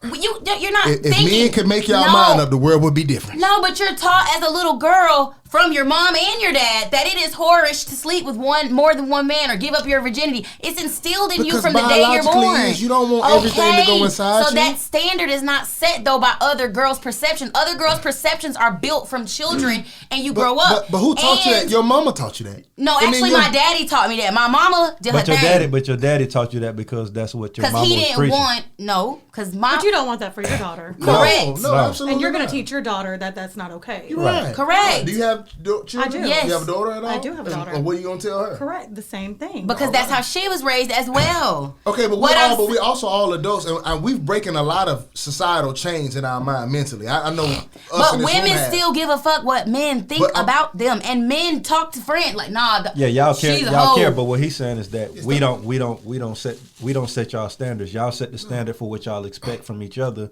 amongst each other. Y'all do that with clothing. Y'all do that with looks, BBLs. Y'all keep throwing that shit back on us and not realizing we'll fuck y'all in sweats, jeans. But you don't portray that to the world. We do, but that's y'all. No, you don't. Y'all talk about bad bitches as if we it don't is even. something to The pick term up. bad bitch wasn't even made by us. We didn't even make that. That's y'all. So not we like a. That is from the media and other women. Don't just be like, you a bad bitch. We got that from a nigga. CNN was like, well, it's a new thing out here called bad bitches. No, y'all made that up. A black woman came on a rap record. A black man can't even call a woman a bad bitch. Bad bitches is the only thing that I like. Every fucking rapper says that shit, and that our culture is contagious. No, Let me tell you what rappers started. Rappers started bitches and hoes bow down, suck that dick. That's when we did that. And then they moved it to no, we never more moved of it. a transition. We never moved Pimp it. C We never moved it. Women start saying, I'm a bad bitch. Because that is all men said, so they started to be what they thought men wanted. Tania, men did not create the term bad bitch. It's they not even created cool for a man bitch to and say they bad. called Yeah, it bitch we bad. created bitch. That's correct. Correct. What the fuck? So y'all put it together. We created a lot of terms singular. That don't mean you put them together. No, because even women know there's a category. Your old lady means way more than your my bad point bitch. is, we've seen a woman like, walk. what the fuck? Ain't nobody stupid. We've seen a woman walk down the street and be like, oh, she bad. Right. We've seen a woman that wasn't shit and we called her a bitch. Y'all decided that I'm a bad bitch if I'm a big bitch. We did not. Okay, here's the point though. It don't matter who created the term. I know men did create it because it wouldn't have spread like that. And let's say the term never invented and I heard a nigga say that's a bad bitch. I'd be like, that kind of fucks. What'd you just say? Man, shut the fuck up. I know you've lived in different cities, right? I'm trying to tell you what men, I know terms that men create. That term is not a term that all men would have embraced. But regardless who created it, don't even matter. That's just So can I ask you a question that's for real? Sure. You can tell me you know a term that men created, but I can't tell you I know a term that women did. And it'd be the same I never equivalent. said. What term did you say y'all created? I'm saying we did not create calling each other a bad bitch is what I'm saying. You're trying to tell me that y'all didn't. That's different from telling me that y'all did. I'm telling you that we didn't create that. I know music. I've been in the rap forever. Okay. The first bad bitch term wasn't a man. But you don't have facts on that. I don't, and neither does she. So we right, that's my point. So how does it make mine worse than yours? I've been trying to get off of it for the longest. I'm not stuck on it. I said it's irrelevant. I don't agree with you. But my point is though, y'all standards are set on y'all own, and that I do have facts on. I've talked to enough men in my life to know that we don't give a shit about none of that shit y'all like. Because we don't control it. Weave, eyebrows, we don't give a fuck. I know we don't give a fuck. I talk to all men, we don't give a fuck. Do you think that if I found you attractive, I would give a fuck about your eyebrows? No, I promise you I wouldn't. You get what I'm saying? No man would. No man has ever saw Mia, am I saying that right? Mm-hmm. And walk down the street and be like, them fucking eyebrows, bruh. Actually, they do. That's one of the categories. Niggas don't say that. Niggas don't say that. Boldface, help me out. Do niggas say that? We don't say that. I've never heard a nigga be like, what? And what about her hair? Right. Because, people don't care about hair, but they do. We just care that it's neat. Correct. And I don't really give a fuck. Has a look to certain people, and that's why they team it unprofessional when it looks a certain way and all y'all kinds gotta of understand, now you talking about jobs. Through all eras of women, we was fucking. We didn't give a damn if it was Aaliyah. When Aaliyah was in, we fuck Aaliyah. When Brandy was in, we fuck Brandy. When goddamn J-Lo came in, we cooked that too. So it's just like we gonna take y'all in whatever form y'all come. Just the simple fact that there's a group of y'all can go to the club. Y'all got the fat friend, the ugly friend, the pretty friend. All y'all can go out to the club. There's 100% chance that all y'all could get some dick that night if y'all want some. 100. Right? Me and my homies go out, right? You got the handsome one, you got the broke one, you got the ugly one. You feel me? It might be 1 of 6 that get some pussy that night. You feel what I'm saying? It's because we don't control anything. We follow whatever the fuck y'all put out there. Whatever y'all look like, whatever y'all dress like, whatever y'all do, we own it. Like y'all gonna have some crazy ass trend come about, some crazy ass fashion statement or some crazy ass hairdo, right? And men are just gonna pick from those hairdos. You feel me? We're gonna accept whatever y'all give us. Y'all control y'all and y'all control us, which is crazy. Facts. Y'all control how we function and y'all control how y'all function because women control every fucking thing. You feel me? And that's a part of nature. You feel me? Like no house is a home without a fucking woman. Agreed. You feel me? So it's like nothing functions without a woman. And it's crazy that a lot of the times y'all take men giving y'all credit for shit as a slight. Like we're discrediting you for something. When we say y'all control everything, it's like, no the fuck we don't. I'm like, why would you want to like push that back? Because they don't understand how they control it. They don't even understand how to use it. Right. So I'm just like, that's like. But I agree with that. Yeah, you're not accepting a power that's somebody's trying to bestow upon you. Because y'all want to use it for shit that don't matter. Like, I want to fuck 2 niggas at the time. Like, but that's what you want to use your power for? Right. To make that right? Because you control everything. I want to wear dumb shit out in public. How we get back to that? I'm just saying that that's what y'all use y'all power for. Y'all be fighting for, I want to wear my pussy out in the daytime. And we'll accept anything, and we'll accept to anything, and we'll conform to anything because we don't really have any power. Today, don't be mad because I said y'all invented bad bitch. You over there salty. No, it's just we say the same things, but it's like, well, mine's a fact, but yours is not. And then you say that's what I'm telling you about yours? I just said we both don't know. The only thing that's a fact is that I know y'all create your own standard because I know we don't. I've talked to men in the fashion that you would never talk to men, and I know we don't give a shit about none of that shit y'all care about. So then the standard, it has to come from somewhere. Well, then if it's only 2 species on the planet, if we don't give a fuck, right? Y'all love to go get your lashes done. I see you manicured up. You have a pedicure. You got tennis shoes on, but I imagine you do, right? I can assure you that if I found you attractive sexually, I wouldn't care. But that's nobody else but for me. Yeah, Correct. cool, and that's cool. That's what I'm saying in general, though. That's what I'm saying. Y'all beauty standards, which is fine, are set by y'all selves. Now y'all will get so enamored into a guy like, I'm gonna do all this to impress him, and then y'all will think that's what he wanted. But if that nigga wanted you, he was gonna want you anyway. You just trying to impress him, so you get stuck on, let me keep this right, let me do this right, because he gonna see me if I do all this. And really, if he don't see you, he don't see you. I'm just saying maybe that's where y'all get it from, where you think we have a standard, but we don't. And I can see your beauty no matter what you got on. Right. And what you're not going to hear a man ever say is that I did this shit for me. You feel me? It's because we understand that everything we do is for y'all. And then go back to what I say, everything y'all do is for y'all and everything we do is for y'all. It's just like we get the benefit from it. A nigga's lying. If you ever hear your nigga say, if your nigga get up and put some clothes on, he doing that to be seen. Right. I don't just like, you feel me? And it's not like, from that his don't homies. mean, Going from the haircut, the fresh cut, all of that. That's for y'all. All that's for y'all. I appreciate that. And it might not be to pull another woman. I just want to know the other women see me. Like, I might have a girlfriend, but if I get fresh, I want to be seen. I want these hoes to know I'm still. It's my girl. It's my lady. I ain't out here. You want but her if to I look was, lucky. this is what you should be fucking with. Right. Ultimately, if you were with your girl and you were like ultimately you want to go out there and you're representing your girl. Right. That's all represent. I ain't representing her. No. You know? No. I'm representing yourself? me. This me. Yeah. This You're out there for other females. That's what. This is for them to want me. I don't care if my girl want me today. I got this haircut so them hoes can see me. I already got you. I've sealed the deal. I got you. Ain't going nowhere if I get a haircut or not today, are you? You gonna leave your man if you don't have a haircut? No. Exactly. So if I get a haircut, that's not for you. I'm doing that for them because they ain't never seen me with this haircut, and I'm finna bust their ass when I walk out. They own me. If your man get fresh, it's for other women. I'm sorry. That's the T-shirt. Yeah, what? They own me. They own me. Well, just a tip in the hair world: if your girl gets her hair done, all she really wants is for her man to notice it. Most girls come to me pissed off because he didn't even notice it. Yeah, because we didn't care though. But we saw them titties. They do it for them to be noticed. I bet we don't miss them titties. I bet we don't miss that ass now time. Probably or whatever not. it is that we be looking at. They be spending guap trying to get noticed by their man who we don't miss the shit we be talking about. Go in front of your man, bend over, have that pussy poke out, let that toe drop. drop. What your hair look like? We'll fuck that bonnet. None of that shit matters. Right? It's a lot of girls out here get some good dick in the bonnet right now. That bonnet getting gripped right now. Don't give a fuck about that bonnet, brother. That bitch ain't been washed since she bought it. Wear your little chef hat. I don't give a damn. But y'all you say you have kids, right? Mm-hmm. How many kids do you have? 3. 3? At what age were you comfortable with them having a social media account? Or are they not at social media age yet for you? The only social media is TikTok. That's it. What age would you be comfortable with them having a Facebook? So for my daughter, she's 14. She's in high school. Mm-hmm. I think she's okay right now to have social media, but my rules are basically academically, if you're not doing well, if you're not performing well in school, you're not getting it. So you have to prove to me that you can, consistently keep good grades, do well at home, listen, in order to gain it. She hasn't even gained that yet. So she doesn't have the privilege to have it yet.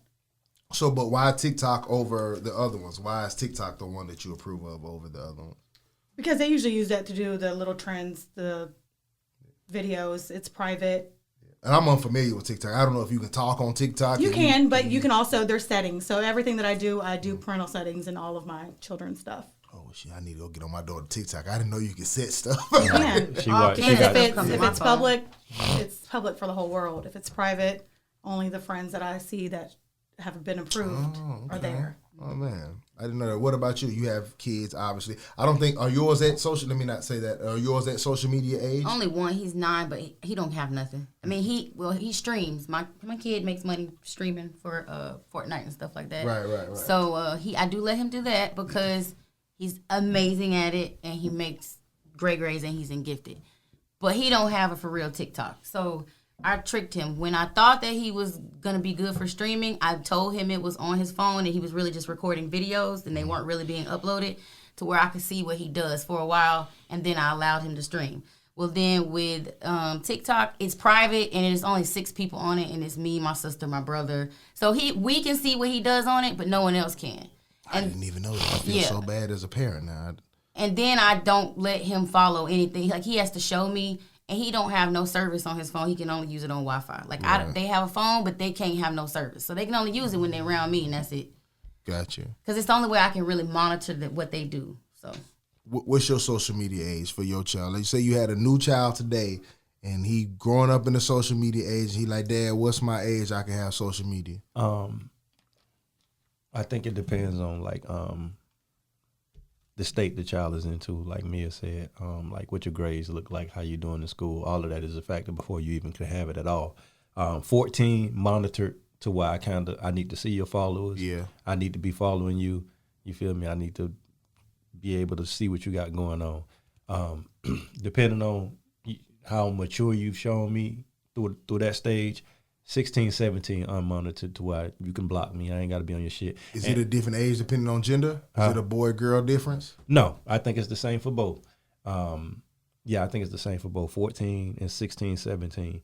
And the only reason why I really have an issue with social media is because I understand that we're not wired to be to have that much access to the world. You feel me? Right. Like, humans were meant to be in settings like this to where we're interacting with each other. You feel me? I'm not supposed to be able to see what 10,000 other people are doing at one point, at one time. You feel me? Mm-hmm. And then it skews their reality. You feel me? They confuse, because as an adult, we start to confuse social media with real life in a lot of senses, and you don't even realize it. You wonder why you down, or you feel sad, or you feel like you less than.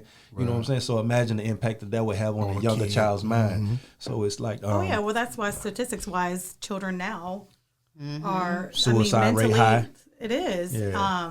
Vision, a lot to do with vision, looking at the screen all the time. I mean, they tell you 1 to 2 hours screen time, and listen. Yeah, she making me feel like a bad parent. I thought I had my shit together. And my daughter just said I need to go get my glasses checked. Bro, you lose your imagination, she just said bro. That today. And your social skills, all of that. Your social skills, all of that, bro. Social media has made people more antisocial than ever. You feel me? Just like more technology is available than ever, but people are dumber than they've ever been. I mean, even when you're driving in neighborhoods, you don't see kids outside playing. Rarely. No. Rarely. No. At the parks, rarely. Yeah.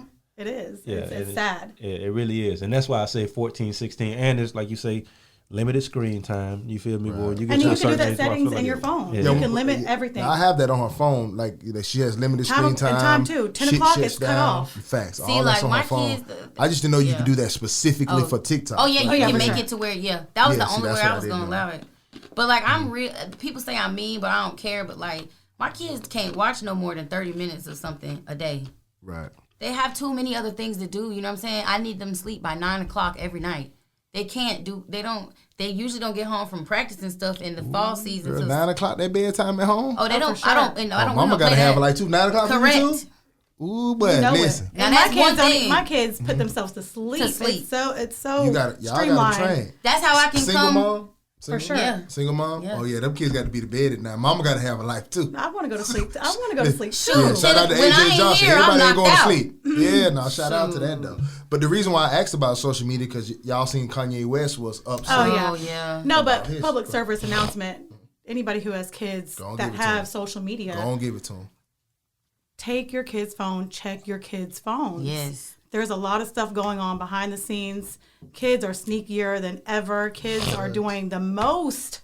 But randomly check their phones. My son was selling bricks, goddamn near. Over the iPhone, huh? I'm like, bro, what the hell? Like, bro, most parents don't even have an idea of who their child is. Oh, You're my correct. God. Like, I find myself all the time, like, bro, who is this motherfucker? The biggest dope boy in the city. They got Where bricks are they learning this bricks from? on Snapchat. Yeah. Yeah, it's just they spend more time in society than they do with us. We get up in the morning, we send them to school, they go out to practices, they fucking with their friends. So it's just like, bro, a lot of the stuff you install is going to be uninstalled by the time they get home. And it's access to the world. They can see the world now. Right. So it ain't about what's going on in their household or on their block. Like I open my phone and I see the world. So I see what people doing older than me, my age, that's faster than me, without supervision. I see how people acting. So I get to make a decision on what I want to be with an underdeveloped brain. You get what I'm saying? Yeah. They get to see the world. And so like you said, their access is not supposed to be to everybody on the fucking drive planet. you nuts, bro. Right. My kids ain't even ever had a birthday party for real. Like I really do keep them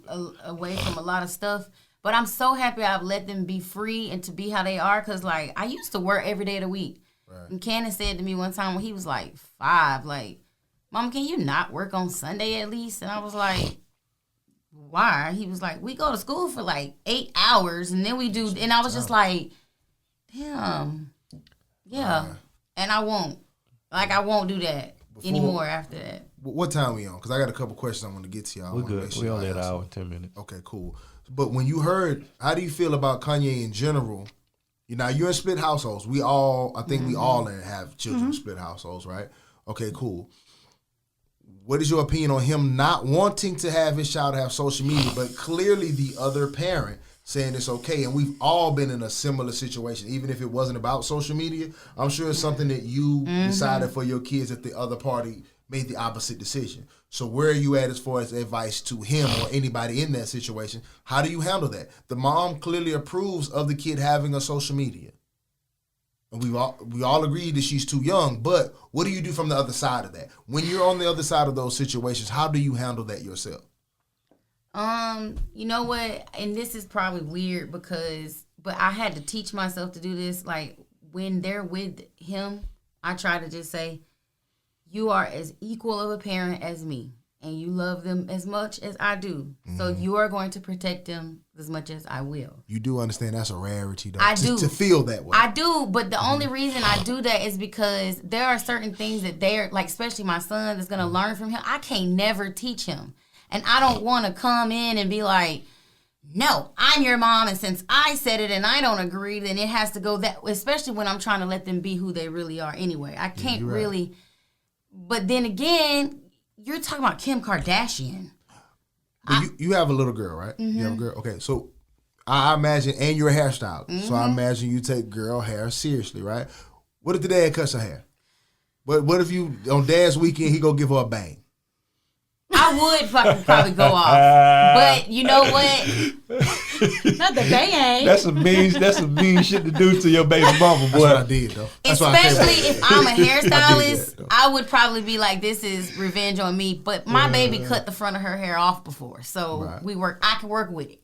I'll just braid her hair up. Are you okay with that decision? Are you? I mean, I'm pretty sure I would write them and go the fuck off. But at the end of the day, she gonna be mad at him and not me. But what if she love the bang and you just hate it? Oh, well then I wouldn't. If she like it, it's you know on I her. look a hot ass mess, but you know she don't know no better. I got a mullet though. I don't think you going though. What do you do when your children's father? So their dad has said, "Hey, Mary can have social media. That's cool. Yeah, but ask your mom. Make sure it's okay with your mom too." Oh, so that's what their dads do.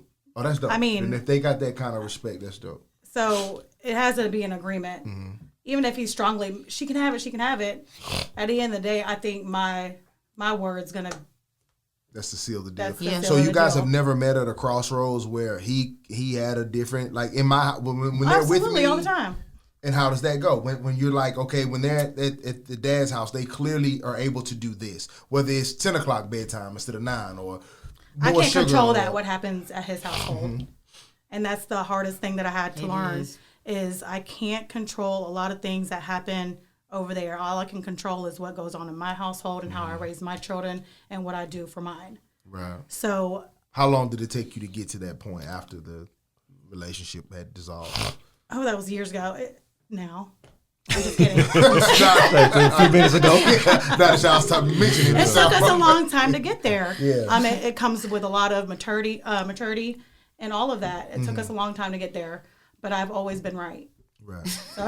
listen, you joke. Yeah, some truth in every joke, though. But I like that. But no, we were young. I was very young when I had kids, of course.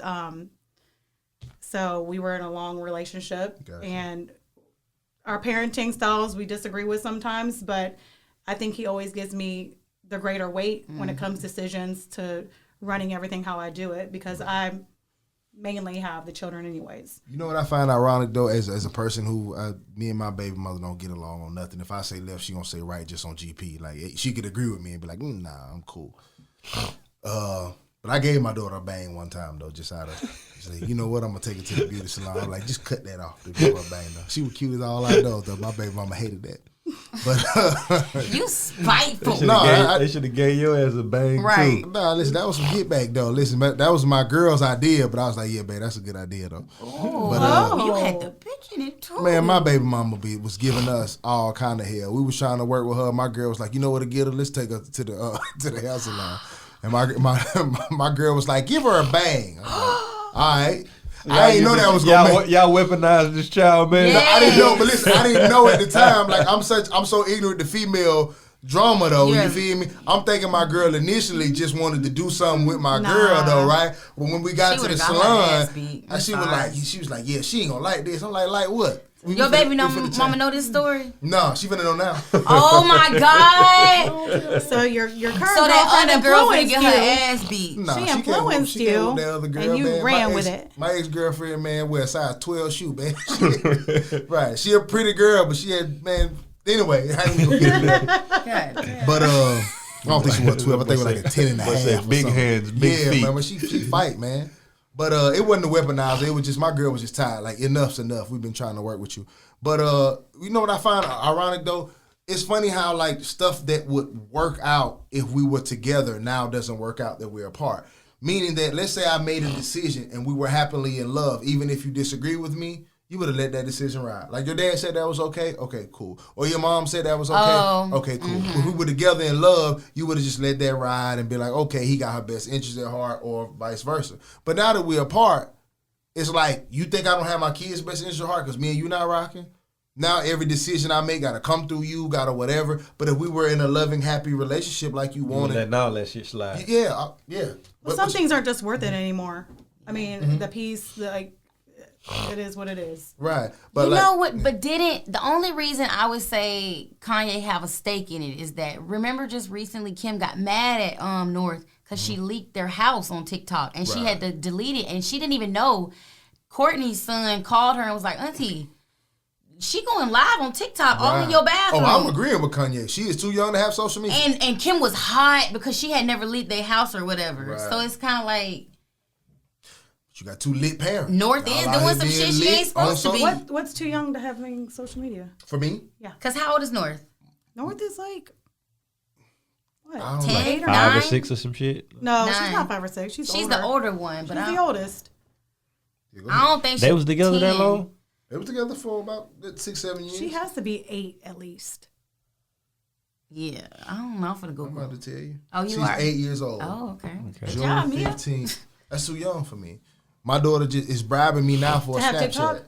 Yeah, absolutely. My daughter probably got TikTok around 12 But you know what's crazy about Dez was different than your daughter and their daughter having the TikTok is that their daughter's TikTok is probably worth millions. Oh yeah, she got like 30 million followers. But also the threat to her daughter's TikTok, because even after Kanye said that, whatever, people start screenshotting just the comments and stuff that she get. Right. The comments are so ridiculous. Like, what's your mom's credit card number? Where y'all address? Right. North, go get your mom's wallet. Are you serious? Yeah, the comments going crazy. But it's really funny, but it's not. I would like to imagine though that even though she got this kid on TikTok, that she's still monitoring a lot of the stuff, and the young girl is not exposed to a lot of the shit. You feel me? But how much can you keep them away from when you're that level of celebrity? But that's parenting in general. When you're of that level of celebrity, even if she's not on TikTok, it's like she has to go somewhere. Yeah. She has to be seen sometime. And my thing is just like, hey, well, if that's the case, stop putting on your social media too, because you just put on your social media when y'all was hitting the pinata. I can agree with that. Like, if you're gonna keep your kids, Kanye just really butthurt. He's trying to reach Kim in anytime. I think so. I think so too. I'm with you, but I do agree with him on this one. No, I agree. I don't feel He's like never said it before until now.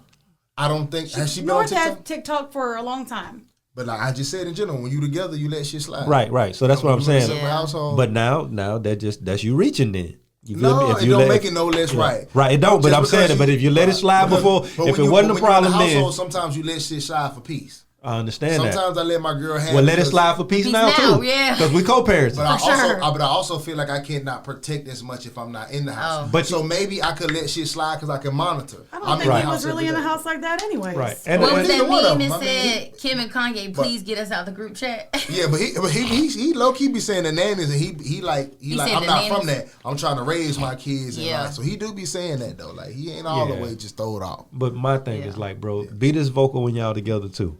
Like don't like, cause my thing is he understands that.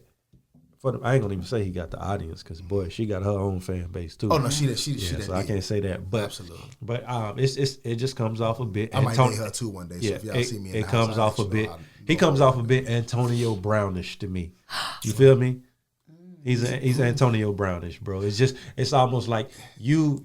He's an antagonist, but he plays victim when it's convenient for him to play victim, and I ain't with that, bro. Yeah, I ain't with that. I don't give a damn what your disorder is. You are what you are. If you bipolar, you're a bipolar motherfucker that's selective about, you feel me, the shit that you want to be offended by or not offended by. And I'm just like, bro, I said it from the beginning.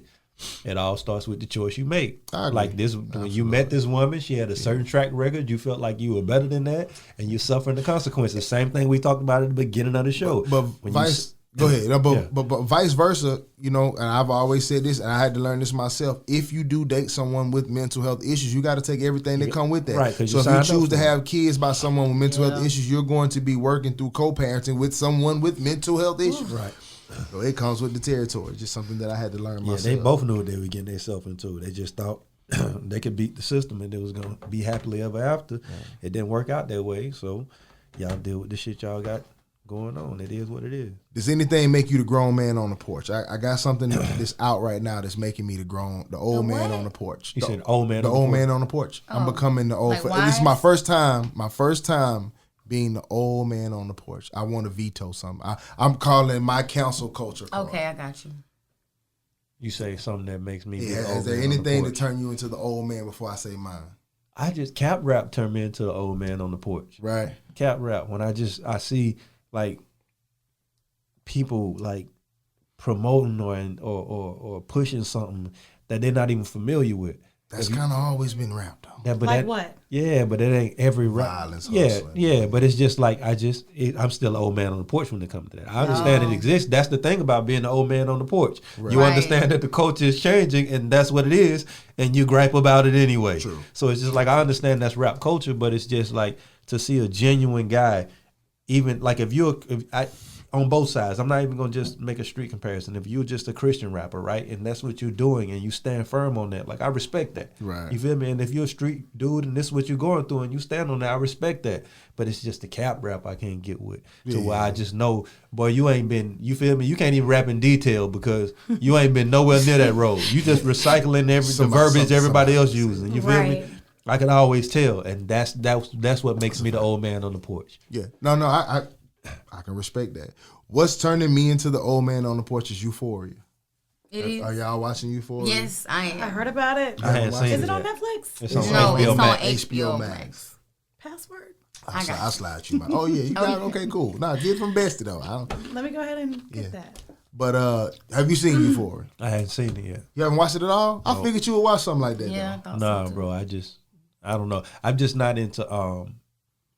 I like to be able to identify with the shit I watch. You feel me? Mm-hmm. And it's just the. But I think it's something in there you can identify from. I think so, but I think when I think about like just watching the age of the people in the show, and I know what it's centered around. It's just I don't. Right. So, but you know, it may be a good show. You know the gist of it. I know the gist of it, okay, but I hadn't seen it, and that's why I hadn't seen it is because I know the gist of it. You feel me? But I had a hard time like getting into P Valley. Like even starting it. Never seen, Right, but it was just like I just understood like the base of it. But I started watching it. Like this shit actually dope, which I'll probably do with Euphoria too. But it's just not something that makes me like want to go watch it just because I know what it's centered around. It's a well put together show. I will say that the way it's written, the way they break characters down into specific episodes, they do a good job in making you empathetic to each character. no matter what their behavior is. I think they've done a wonderful job at that. But for the first time, I don't like what it's promoting the teenagers. I don't like what it's promoting the children. I feel like this is rap for me. Like, you know how some people look at rap, and please nobody take me wrong. Wonderful show. The actors in it, the actresses in it, all great. Zendaya is playing Zendaya, so awesome. She tough though. Man, she's legit. Man, she need a Grammy for this. Yeah, one. facts. She playing the hell out that role. What's Or the whatever other you white get, an girl, Oscar? whatever her name is, Swaney or something? Like, Yeah. she killing it too. But bro, that's why I can't watch this it, bro. ain't for teenagers, man. And you can't, and I know they're gonna say they're not promoting it to kids, even though all the people in this show are adult actors. The initial scene is an underage tranny getting raped by a grown ass man. That's the original. That's how, like, the first episode as I'm watching this, bro, when I'm first getting into it, when I finally put my phone down, like, all right, let me lock into it. Like, the first 2 minutes in it, it's an underage transgender girl who's, 16 in the show? Going to meet a man that she knew was called Daddy. And who's his getting age. prostituted Yes. by a 40-year-old, and they fuck, bro. Yes. They fuck. That's crazy. Yes. And you know what's weird too though is that I noticed this and it was just so fucking wild to me. I was watching Power, right? And on Power, one of Mary J. Blige's children is gay, right? And he's fucking with this basketball player on the slick, right? Now, mind you, you got different couples in the show. You got Tariq, you feel me, and his women, and then you got Mary J. Blige's daughter, whatever. But it's just like every time there's a scene with like a man and a woman, it's almost like they get ready to kiss, cut scene, next part, right? But it's like as soon as these two dudes on the screen, bro, it's a full-on sex scene. I'm like, why you couldn't snap past that too? You gotta show that boy butt, son. Man, listen, bro, these folks making out, bro, and you know, usually I found myself like when you were little and you was watching the movie, your mom said, cover your eyes. Right. Like I'm like having to fast forward for like a minute, bro. A sex scene should not last a minute on daytime that TV. Shit going down. It's kissing man chest. It's making you uncomfortable. Man, like yes. Right.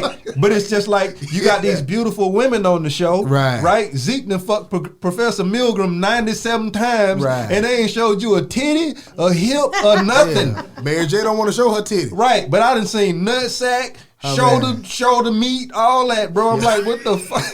Not the nutsack. Oh man, bro, like niggas on there I'm like, caressing why? Caesars. Yeah, I'm like, bro, why is the sex scene? Hey, well, listen, like, let me go ahead and let you down though. If you watch Euphoria, you're gonna see a lot of dick. That's just it is a lie. It's a lot of dick in Euphoria. It is a lie. It's an unusual amount of dick in Euphoria. Okay, that's why I can start. Listen, brother, what I tell you. But you know, when I first started, I didn't want to watch it because I heard it was young. But then I was like, you know what? I'm finna watch it and see. That's what these kids are doing nowadays. Yeah, so that is not but we were doing. I ain't gonna say all, but it is a lot of that shit going on. But it's intensified a little. No, but it's intensified a lot. With that fentanyl shit on there and the opioids that she's doing. What's the on age there, range of these kids? They're like 17 and 18. Some of them they're are high 18. School, right? Some of them, yes, they're in their last years in high school. And like Rue doesn't even get on drugs because she's at a party or nothing. She's like taking her dad's cancer medication. And then she becomes stuck on it. And then she's getting it off the street because she can't get it. But she's already diagnosed bipolar as a kid. Right. So she's already raised taking... That's how it first starts. It's her saying the euphoria in my brain that I was fucked up from by getting Adderall at this age, this medicine at this age, made me to where nothing felt good unless I was numb. So that's why when she was numb, that one scene, she's just like, now I'm happy. Right. Like she was only happy when she's medicated. So that's why that shit's true. I have students sometimes that are young, and the stuff they talking about, I'm like, oh, how old are you? And they're like 18. I'm like, but you know what's when wild the though? fuck did you do this? But we experienced a lot of the shit. We experienced a lot of things too growing up, but it wasn't normalized, right? Yeah, right. So when you normalize certain shit, it then feels normal and it becomes normal. You feel me? And now it's just like anything else. We'll have something that be pay-per-view. And somehow it slowly eases its way on to daytime TV. Correct. You feel me? But this show is targeted to 18 or older. It's not for kids to watch. It's easy it says graphic. Yeah, but we know what it says. Mean, if we have it in our house and the it's kids HBO have Max. access to our TV, right? And how many small children are fans of Zendaya? Anything that she does, they're going to see. She was just last in Spider-Man. Right. It's the character that they picked, which she is a child star. You get what I'm saying? Right. And you're playing high schoolers. So what? you don't think high schoolers are gonna want to see this? Like I can relate. Right. Yeah. And the way they operating on laptops and computers and shit now, like she said, I can relate. I want to see this. What's going on? Right. And some things are better left unsaid. We saw drugs in high school. You get what I'm saying? Yeah. Like, it wasn't fashionable. It wasn't everybody wasn't doing it or whatever. But the way the underdeveloped mind works is the way they present it.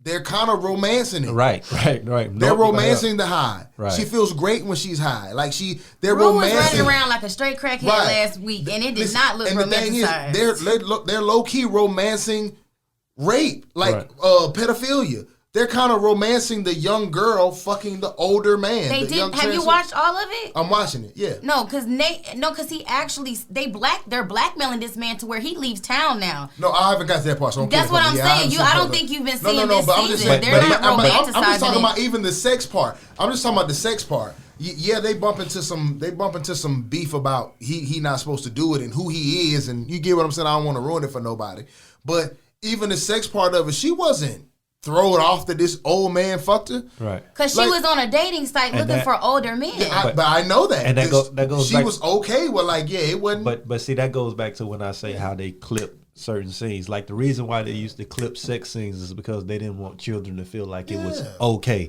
They made her bite her lip when this old nigga was fucking her. So that's what he means by romanticizing is that the fact that you're actually showing it, and when you show something, it feels like it's okay. Yeah. So that's what's weird about it, because like when certain shows get to a certain level of intensity, all right, we got to cut this shit now. It's too much. That shit threw me off. I like Zendaya. She's also a beautiful woman. You get what I'm saying? So I have been attracted to Zendaya. Zendaya is getting ate out by a transgender. How am I supposed to feel about that? I'm watching Zendaya getting ate out, which is great for me, but she getting ate out by a dude, girl, and I don't even like. How am I supposed to feel about that? I'm a grown ass man. Right? Am I she supposed don't to even know she high? Right? She's so high, she like, know. But it's like, how am I supposed to feel about that?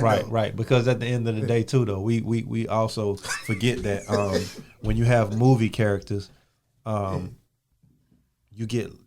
Like, she's still Zendaya to everybody. So no matter what role she's playing or what she's doing, Zendaya is doing this. Just like when Lawrence Fishburne played Ike Turner, it's like if you play a role too good, you can never escape that. That's you. Right. You feel me? So it's just like when we look at Zendaya, we know her as a child star. Right. No matter what movie she's in, she's Zendaya. Well, they might get canceled. Miley Cyrus was the same way. Just re-up for the new one. No, but Dare just decided to declare their shit, and they're like, and they is mad. I'm not gonna lie. I don't want to see nobody lose their job. I'm not gonna lie. And Zendaya had to release a statement.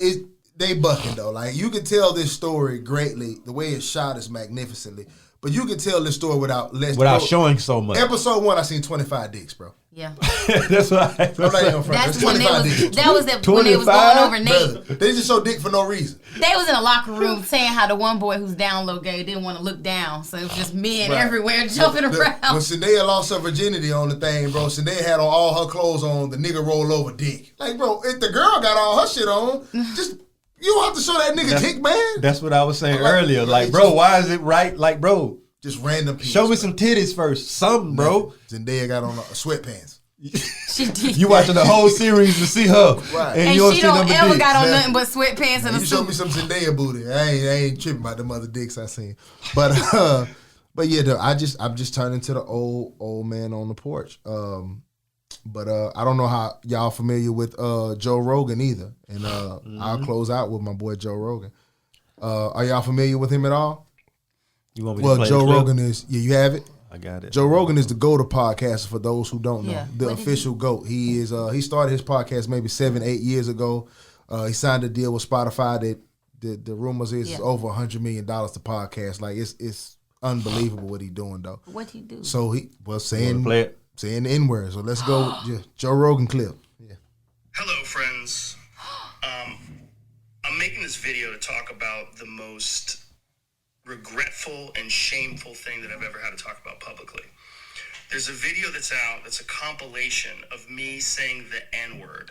It's a okay, I'm gonna stop that and I'm gonna actually go to the video of when it happened, because that's the most important one. Right. Like, the apology is not important. With an apology. Yeah. He came out with an apology, but I want you to see the video. How long is the video? I never saw It's short. But I'm gonna tell you. After hearing the apology, I felt one type of way. Yeah.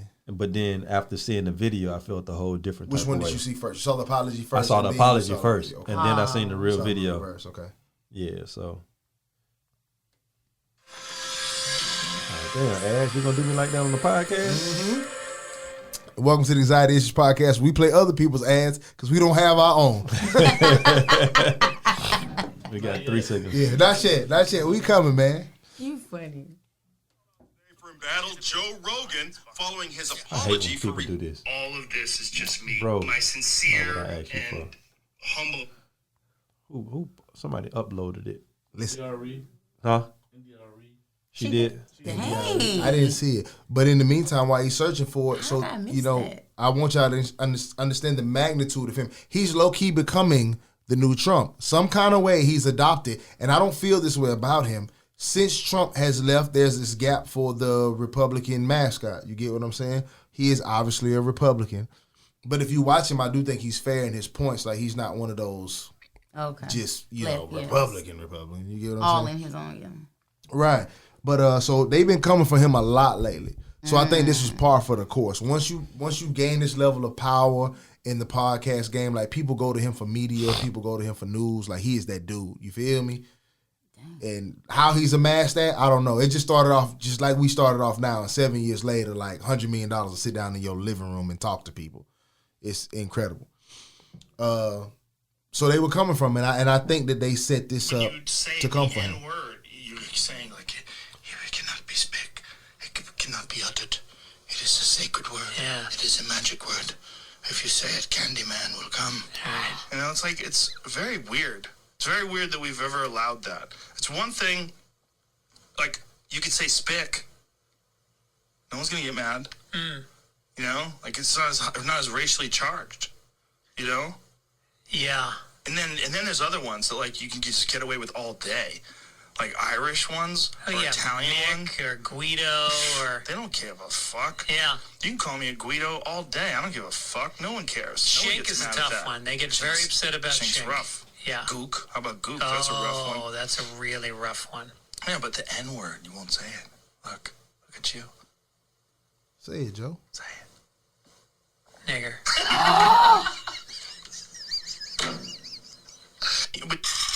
Okay. You want me to tell you what I got a problem with, and then, or you want to go first? No. By all means, go first. I got a lot to say. To listen to the apology, like, I have my views on just white and black people in general. You feel me? I feel like everybody's tribal. Just that's a natural thing. You feel me? And I feel like you can have racist views and and the way you see shit, but let me not get off track. For somebody, this is not like it was 20 years ago. You feel me? And the way it went about, it was like it was a build up to it. You feel what I'm saying? And it's like you were well aware of what you were doing. That's why he started by saying N-word. 1,000% aware of what you're doing. You feel me? And not only did you, like, I could understand if you were given like a clear breakdown and you were just explaining something and you said the word, you feel me? It was almost like you were like basically saying, like, fuck y'all, I'ma say it. I don't give a fuck how you feel about it. Right. You feel what I'm saying? And then he told his homie, say it. You feel me? He enticed it. This is a conversation that he basically had a conversation that most white people have in private on his podcast. Transparency. That's why he go. Yeah. Right. And but my thing is, like, that made the apology a lot less sincere to me. Right. I heard the apology first and it sounded sincere. But then when I watched the video, I'm just like, that's like watching Ahmaud Arbery's killer hunt him down and kill him. You feel me? And then you go in court and say it was a mistake and we didn't. And then they show the footage of you stalking him. Right. Like, you stalked that word, bro. There was a build up to this. And he walk it down. And there was no remorse when it happened. Yeah. And you and your homie chuckled after it. Mm-hmm. There was no vibe to it, like, oh, we just fucked up. Like, he didn't slip out. It didn't He wasn't slip. just rambling and said nigga, like, oh, shit, and with the hard ER. He walked it down. You right. With the he hard did stalk it down, though. ER. Like, nigger. Yeah. It's like that's something they do on their own time, bro, all the time. You feel me? And this is my thing with black people. Stop always thinking and feeling like you have an ally because you like somebody, or you feel me? Like, there's no old white man with a whole lot of money that doesn't have some sort of racist view. You feel what I'm saying? It doesn't exist. Right. Because even us as black people, we have our own racist views. You feel what I'm saying? So it's like, that's why I don't really have a problem with him. What I have a problem with is our expectation of him. You feel me? Like we set our expectations too high on people to deliver for us or be there for us. They don't do that with us. But I don't think you're right in what you're saying. I'm just saying in his particular case, I don't even think this is a black issue, as crazy as that sounds, though, because his fan base is predominantly white. You get what I'm saying? Right. I think that this was a way, dealing with his business side, that they thought that was going to tear him down. I don't think we have an expectation of Joe Rogan. But no, a lot of us do, because a lot of us are fans. I'm a Joe Rogan fan. You feel me? I'm a fan. You feel me? Yeah. And usually, if you fuck with Chappelle, you fuck with Joe Rogan. They tour together. They do. You feel what I'm saying? So it's just like, I fuck with Joe Rogan. I think he's hilarious. I can't take none of that from him. Yeah. You feel what I'm saying? But I never had expectations that he didn't say racist shit in private like most people do. Yes. You feel me? Mm-hmm. Black people have racist conversations in private. Yeah. You feel me? There's a lot of shit you wouldn't say in front of your white friends that you say to your black friends. We just got insight on one of those conversations, and I'm not upset because I didn't fucking expect anything from Joe Rogan. You feel what I'm saying? You expect him to be white. Yeah, and I think a lot of the issue is I think if he wasn't on this anti-vax shit and he wasn't signing his still making a whole bunch of money, white people wouldn't give a fuck either. Right. You feel me? It's just the people who are opposition of him. It's just like when Aaron Rodgers said he was against being vaccinated. Everybody who was a fan of him that was vaccinated and was for that became on the opposite side of that. I wholeheartedly believe a white person put that clip together of him. They had to go back, research it, find it, cut it. That 100%. That's not because that's somebody who's out to like, bro, hey, you ain't fucking with us over here. Yeah, you feel me? We'll fuck all this shit up over here because we been had this clip. Right. We was just waiting on you to try us before we drop it. Like when you don't do what we want you to do, drop the clip. And it's not like the shit wasn't on the podcast. Mm-hmm. You feel me? So it was somewhere on YouTube. Well, as our resident mixed individual, how does that make you feel? Well, I consider myself black, as I always say, but I don't like that he used the Candyman reference too. Like when he was saying that, like, oh, if you say it, Candyman's gonna get you. Like I don't care what's that. I ain't scared of Candyman. Yeah, like I mean, I'm just saying, like Fuck I feel Candyman. like he was definitely just trying to dig. I wouldn't have expected that, but I don't really, like he said, I don't really have an expectation of him. Mm-hmm. I just think that when I do hear him, he's funny, and then that's it. I'm not a big fan to where I go listen, but when Chappelle is one of my favorite people, so when I hear him with him, I do listen, I laugh, and I move on. Right. I've never searched him myself, but I do feel like he was pushing that man to get it out of him because he knew he was gonna say it, and then he wouldn't necessarily have to say it but he could still laugh at it. You know what I'm saying? Right. He could make the joke without him having to make the joke. He may as well have said it the way he set it up. Hell, that's what I'm saying. Mm-hmm. That's why I feel like he was setting that man up to do it. I think there were other clips of him actually. Yeah. Oh, saying it? I think so, because it was like a compilation put together. I haven't heard it, but that's how they were playing it. Yeah, and he's still fucking hilarious, and he's still fucking brilliant, you feel me? But he, just like every other old white man, he has racist views, and a lot of that isn't intentional. It's just that the way you function and the way your culture is and the way you see things. Yeah. Sometimes you just like a lot of men weren't raised to know how to treat a woman properly, right? Right. So you get a woman and you mistreat her, you feel me, based on how you were taught women were viewed and looked at. You feel what I'm saying? So it's just like, bro, he's from a culture that sees things a certain way and sees value in certain things and don't see value in other things, and it's just... I think he has the right to say what he wants to say, like everybody. I don't give a... It don't bother me. That shit don't bother me at all. Like, bro. It's just like... I do feel he was getting that shit off just to fucking do shit. We just need some new shit to cry and fake care about. Like, bro, my grandma used to say the N-word in front of me. She would say it just like that. And I would have to be like, Nanny. But like he said, somebody should have tripped grandma. She didn't have past a 9th grade education, and she literally stayed at home all the time and never had a job. So they taught her not to say nigga in elementary. Bro, I'm pretty. My grandma's almost 90. Yeah, she doing that. Yeah. But Mia, what's your nationality, if you don't mind? I assume that you were Latina when you walked in. You had a little spice to you, and you brought wine. Oh yeah, well I'm Filipino. My mom's Filipino. Okay. Dad's white. Is she if I'm saying this wrong, I apologize. Is she American Filipino? She or is is American she Filipino. Okay, cool. Was I right in that? Did I hit that on right. there? Look at me, She's man. I do all right sometimes. She's Americanized. I was so she nervous. Didn't come over on the boat. So okay, cool. I was so nervous at that point. And you said your father is white. Okay, cool. So when you hear this, are your kids biracial? Yeah, well, multiracial. Okay. Well, what's the difference between biracial and multiracial? Because they're gonna now have three races, Filipino, and then black. Okay, I got you. And except what would Junior? Is Junior just Filipino Junior's still and multi? black? No, Yeah, because okay. he is a little bit. Yeah, okay. So black children, right? Mm-hmm. Okay, cool. Do you have any feelings towards hearing that said the way it was said on a nationally syndicated podcast? I think it's ignorant. I don't know the comedian. Mm-hmm. Never followed him. I haven't even heard that video. Right. But it's just very ignorant to me. Yeah. I think unacceptable to say. Is there any context that you feel like that can be used in, even in general conversation, that's okay? No. Got you. Have you ever had any experiences? Do you plan on ever telling your kids about just their culture in general, just their black side? Right. All day. You don't feel like that's something that you should keep from them, or keep what? Like the negative side of it. There's a whole. Oh, they're black. Right. Like they're with their daddy, who's from the east side. They know like, their culture. Okay, they cool. know they black. Yeah, everything. Okay, cool. I watch podcasts in general because I'm a fan of podcasts. I think that's where the world's going. I think the world's going to be nothing but YouTube and podcasts here shortly. YouTube is signing artists to as a record label now. I think YouTube's going to be the go-to for news. I think podcasts is just going to be where the world's going. So you better get with it now, or be lost as far as entertainment, right?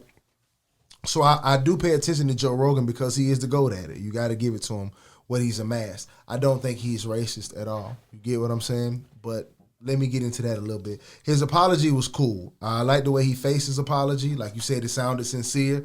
He approached it differently, but it's all sugarcoat. We talk about nature all the time. I'm a big believer in nature. I've never seen lions and tigers hanging together in the jungle. They have free will, free options. There's no social media or bias. They could hang together if they wanted to, right? But for the most part, they don't. Right. I'm okay when white people want to be around white people. People are tribal. Right. If I walked in a room right now, if I was as a black man, if I walked in a room and it was 100 white people, I just walked in a random door, I'm nervous. Like, oh shit, I'm sorry. Get the hell out of here. Yeah, like you get me? But if I walked in a room with 100 black people, I'm just like, what's going on here? Yeah. I'm not nervous at all. I'm just like, what's going on? You get what I'm saying? Yeah. You're comfortable around your own set of people. I think we need to normalize prejudice. Yes. We need to make that a hat. And people should, because the word racist is too big actually for it. Because it's an umbrella that doesn't apply to everything. Correct. Right. We're all prejudiced, right? Yes. Racism is the treatment of somebody based on their skin color, but we're all prejudiced. If I see a white person bring macaroni to the cookout, you immediately start talking shit. I probably ain't going that macaroni. It might be fire as a motherfucker though, but I judge. I'm prejudiced. Yes. That white woman made that macaroni, I don't think it's gonna be fire. But I'm not gonna treat her no differently. I'm gonna treat her with kind and courtesy, and I might put a little macaroni on my plate and don't let her see me throw it away. Right. You get what I'm saying? So we all have those set of circumstances. You get what I'm saying? So I'm fine when white people who have not had a lot of experiences with black people do certain things, right? But Joe Rogan is too smart of a man to act like he didn't know what he was doing. He knew exactly what he's doing. That's my problem with it. You're brilliant. I just gave you credit for being brilliant. And then you do some shit, and now you want me to accept the ignorance from a brilliant man. Right. But not gonna happen. Yeah. But I'm going to explain to you what he was doing, the same thing we done in this podcast, and that's why I will renounce the F word from now on. Because even though I am the F word, we've said it on this podcast before in previous episodes, not calling anybody that, the gay slur. Oh.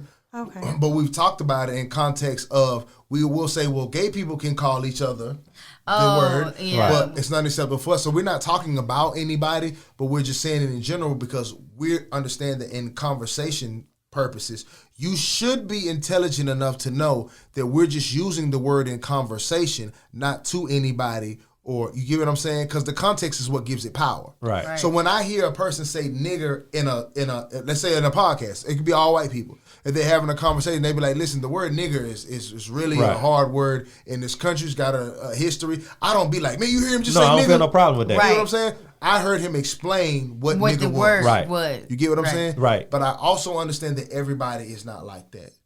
Correct. Everybody is not forward thinkers. Everybody are not intellects. Everybody are. That's just not how most people are. You get Right. what I'm saying? So I have to respect that. So from now on, I won't even say it in context. But let me show you what Joe Rogan did, because I know you got something you want to say about that. I was all fine with the comment. But explain this to me. Conversation in the black neighborhood. He takes us there. We get out and we're giggling. Ooh, we're gonna see Planet of the Apes. We walk into Planet of the Apes. We walked into Africa, dude. We walked in the door and there was no white people. There was no white people. Planet of the Apes didn't take place in Africa. That was a racist thing for me to say. But you see what I'm saying? Everybody was super cool. You know, people always complain that black people talk to the movie theater and talk to the screen. Yes, they do. Yes, they do. But it's good. It adds to the experience. Yeah, if what you know, and like, so the way I felt like, I'm like, look, I'm in their neighborhood. This is how they go to the movies. Who the am I to be offended by how they like to go to the movies? I think he was saying that he. So, for y'all that don't understand, he was telling a story about going to see the movie Planet of the Apes when it came out, right? I guess you got an Uber or a taxi or whatever, right? And when the taxi dropped him off in the movies, they dropped him off in what he considered to be a black neighborhood. So he says, well, I was going to see Planet of the Apes, but it was like I was dropped off. In the Planet of the Apes. In the Planet of the Apes, brother. Yeah. Yeah. What that Same mean? thing that I meant by I didn't like the Candyman comment. It's Right. it's a dig even deeper than the N-word. And he uses the N-word to get off on the real shit, the real little dig. Like, Right. But Planet of the Apes, you calling us monkeys. There's a certain level of arrogance in there for Joe Rogan, right? Yeah. Because you're so smart and because you're so brilliant, the fact that you are doing these things, knowing that they're documented, is basically like I'm bigger than it's almost like I feel like I'm above. You feel me? I'm above. Then he tries to give like a backhand compliment. It's like that's what people do in comedy. weird part. That's a beautiful thing in comedy where you can say something bad and then acknowledge that it was bad. Right. Okay. And then people are like, oh, he was Okay. Right. Yeah. Nah. Right. You're still some fuck shit. Right. Gotcha. And sure, Joe Rogan knew exactly what he was doing. I don't think he knew his podcast would be where it was back then. That's just like somebody telling us today, right now, we're shooting this in this room, and 7 years from now, we'll be the biggest black podcast in the world. And we done said some shit. And then people go back and find out when we was bucking or when we said something right. But, it's a different. So I think he was in Right. the room talking to his It's people. like when Miss America runs for Miss America and then they find this huge Right. big thing about her. Exactly. Bring it up. Yeah, they didn't know she wanted 2 dicks at one time. So- and then Yeah, she but posted it, okay. but I think the difference is this though, right? Even when we have conversation and we use the F word, it's almost like you said, if he was on that podcast and he was like, all of these words that people are using amongst races are crazy. Spick, Jew, boo, nigger, boo, Right, boo. right. No big deal. Right. But it's like right. you set the stage for this. Kept Right. playing with You it. feel Same me? thing You set with the the stage ape for this. You thing. didn't set the stage for none of these other words. Right. So you knew you were going into uncharted territory. That's you why I knew like- you were I like going when- into territory you shouldn't be in. I like when you said he walked it down. He stalked that down. He stalked it. You feel me? And I'm like, you didn't have to do that, bro. You made that a big deal.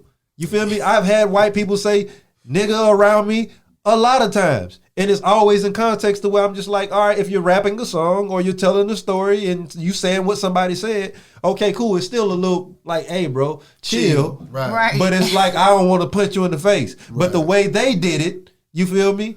Felt like, bro, it felt like Klansmen having a conversation. Right. That's what it sounded like. It mildly gives me like how what Nipsey say something about our culture being contagious.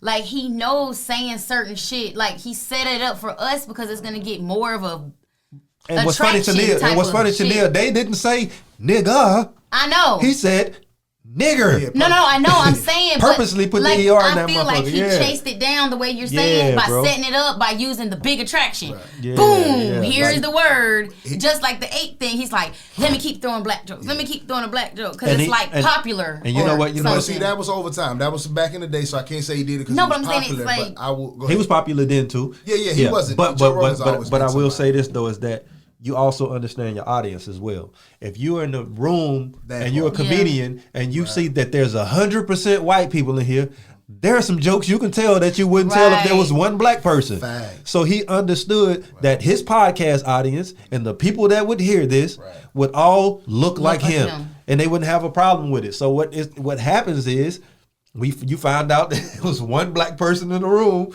and you cook. Right, but they went back and found that. But understand this, though. Yeah. This is why his podcast has grown that, and I tell y'all that all the time. Podcasts are all about transparency. If you want to be on here and just talk about other people's issues, you're only going to go but so far. That's why I bring in my own life. You do sacrifice some of that because you do make people mad sometimes. And people feel like, sometimes people assume you talking about them and you ain't even talking about them. You're like, damn, that wasn't about you, bro. Like, or homegirl or whatever, right? But white people have a certain level of audacity to them in this country. They're born with it. They live with it, right? So if he's going to appeal to his masses, he has to reflect their audacity. Yeah. So when he says that he is so comfortable, he is in his zone, he is better at that than most people, I'm just going to be authentically me. And that's authentically a lot of white people. Right. So when he was saying those things, or the Planet of the Apes comment, you know what I mean? The white people like that. Yeah, I felt like that before too. Right. It's just he just being authentic himself. And that's how you grow that big. And he's consistent because he's authentically being himself on the COVID issue too. He's doing the same thing. Yeah. You feel me? He's doing the same thing he did in the race department with that. But it's just like that doesn't offend you, so you're with him on that. Yeah. The other part offends you, so you're not with him on that. You feel me? So I'm just like, bro, if you with him, you with him. If you ain't, you ain't. You feel me? So that's why he threw the little joke in at the end when he's like, yeah, they do talk a lot, but so what? Or but whatever. It's so cool. Yeah, I don't think he's racist. I think he's prejudiced like most people. Yeah, he's got preconceived notions of us as a culture, like every other white person. It's just like we do. Just like I got preconceived notions about Asians and whatever. Yeah, right. And I guarantee you, like, he's real close friends with Dave Chappelle. I guarantee you, Dave Chappelle won't be moved at all because Dave Chappelle understands and recognizes this. He understands that we do business together and we cool, you feel me? But we are not we're not family, we're not bonded, you feel me? And white people need to understand this also. You have to understand that there are different levels of black. I love Dave Chappelle. Yeah. Dave Chappelle speaks wonderfully for us as a culture because he's intelligent. Right. But you also have to understand Dave Chappelle ain't the blackest of black dudes. Right. Mm-hmm. You get what I'm saying? Right. Mm-hmm. Dave Chappelle's initial audience was white people. He's white humor. He's, you know what I mean? Like, so he appeals to that crowd. So understand, if your friend is not one of the ones, if you ain't got Tyrone, if your friend ain't Curtis Jackson, 50 Cent. But even in that light though, I think somebody like 50 would even be cool too, because it's almost like, bro, he would be, but 9 times out of 10, if that's your homeboy, you wouldn't have said that. No, because you've already been around us enough to know, hey, bro, relax. Right. You know what I'm saying? Yeah. You would have been told that before by your cool homie, like, because I got white friends now, and I don't tolerate white people saying nigga, period. Right. Don't rap it in the song around me. Right. I'm not with that, but I'm not gonna get, if you say it, I'm like, man, just chill. Right. I don't care if you fucked all black women. I don't care if it's a white girl who fucked all black men. Please chill. Chill with that around me, please. Correct. So if that was your friend in your community, you wouldn't go around saying that. But when you got the black friends that aren't the blackest of black, that's when you see it. You'll say nigga around them like, nah, man, it's cool, man. You know, they kind of give them that vibe back. Right. Okay. I feel like some of them are niggers too. They kind of give you that vibe. Like, yeah. And not to offend Dave Chappelle, because he speaks wonderfully for our community. Yeah. I'm just saying in general, we can all look at him and say he's not the most urban person. Right. Yeah. He's going to find the logic in the situation versus function off his emotions. Right. Yeah. Exactly. Because niggas function off emotion. Black people function off of logic. Boy, it's like women and black people. If I want to be a black woman, you the most emotional person on the planet. She's going to cook you. No, that's true though. Women are the most. Before we get out of here, I was about to close out, but you frowned at me. Are women not the most emotional creatures on the planet? There's only 2 of us. Which one more emotional, men or women? I'm not saying men aren't emotional. We're supposed to be. Cool. Are black people not emotional? We're a pretty emotional race. I mean, right. And you can make us be emotional about any fucking thing if you know how to pull up our string. A black woman, then good luck with them emotions. It's a lot going on in there, right? It's just emotions taking me Mia, how did you enjoy it? I apologize, number one, for us, our technical difficulties and having us late. That's why I'm drunk and slurring words at this point. That's okay. Thank you so much for the gifts. You're welcome. Did you enjoy your experience even though it was super late? I did.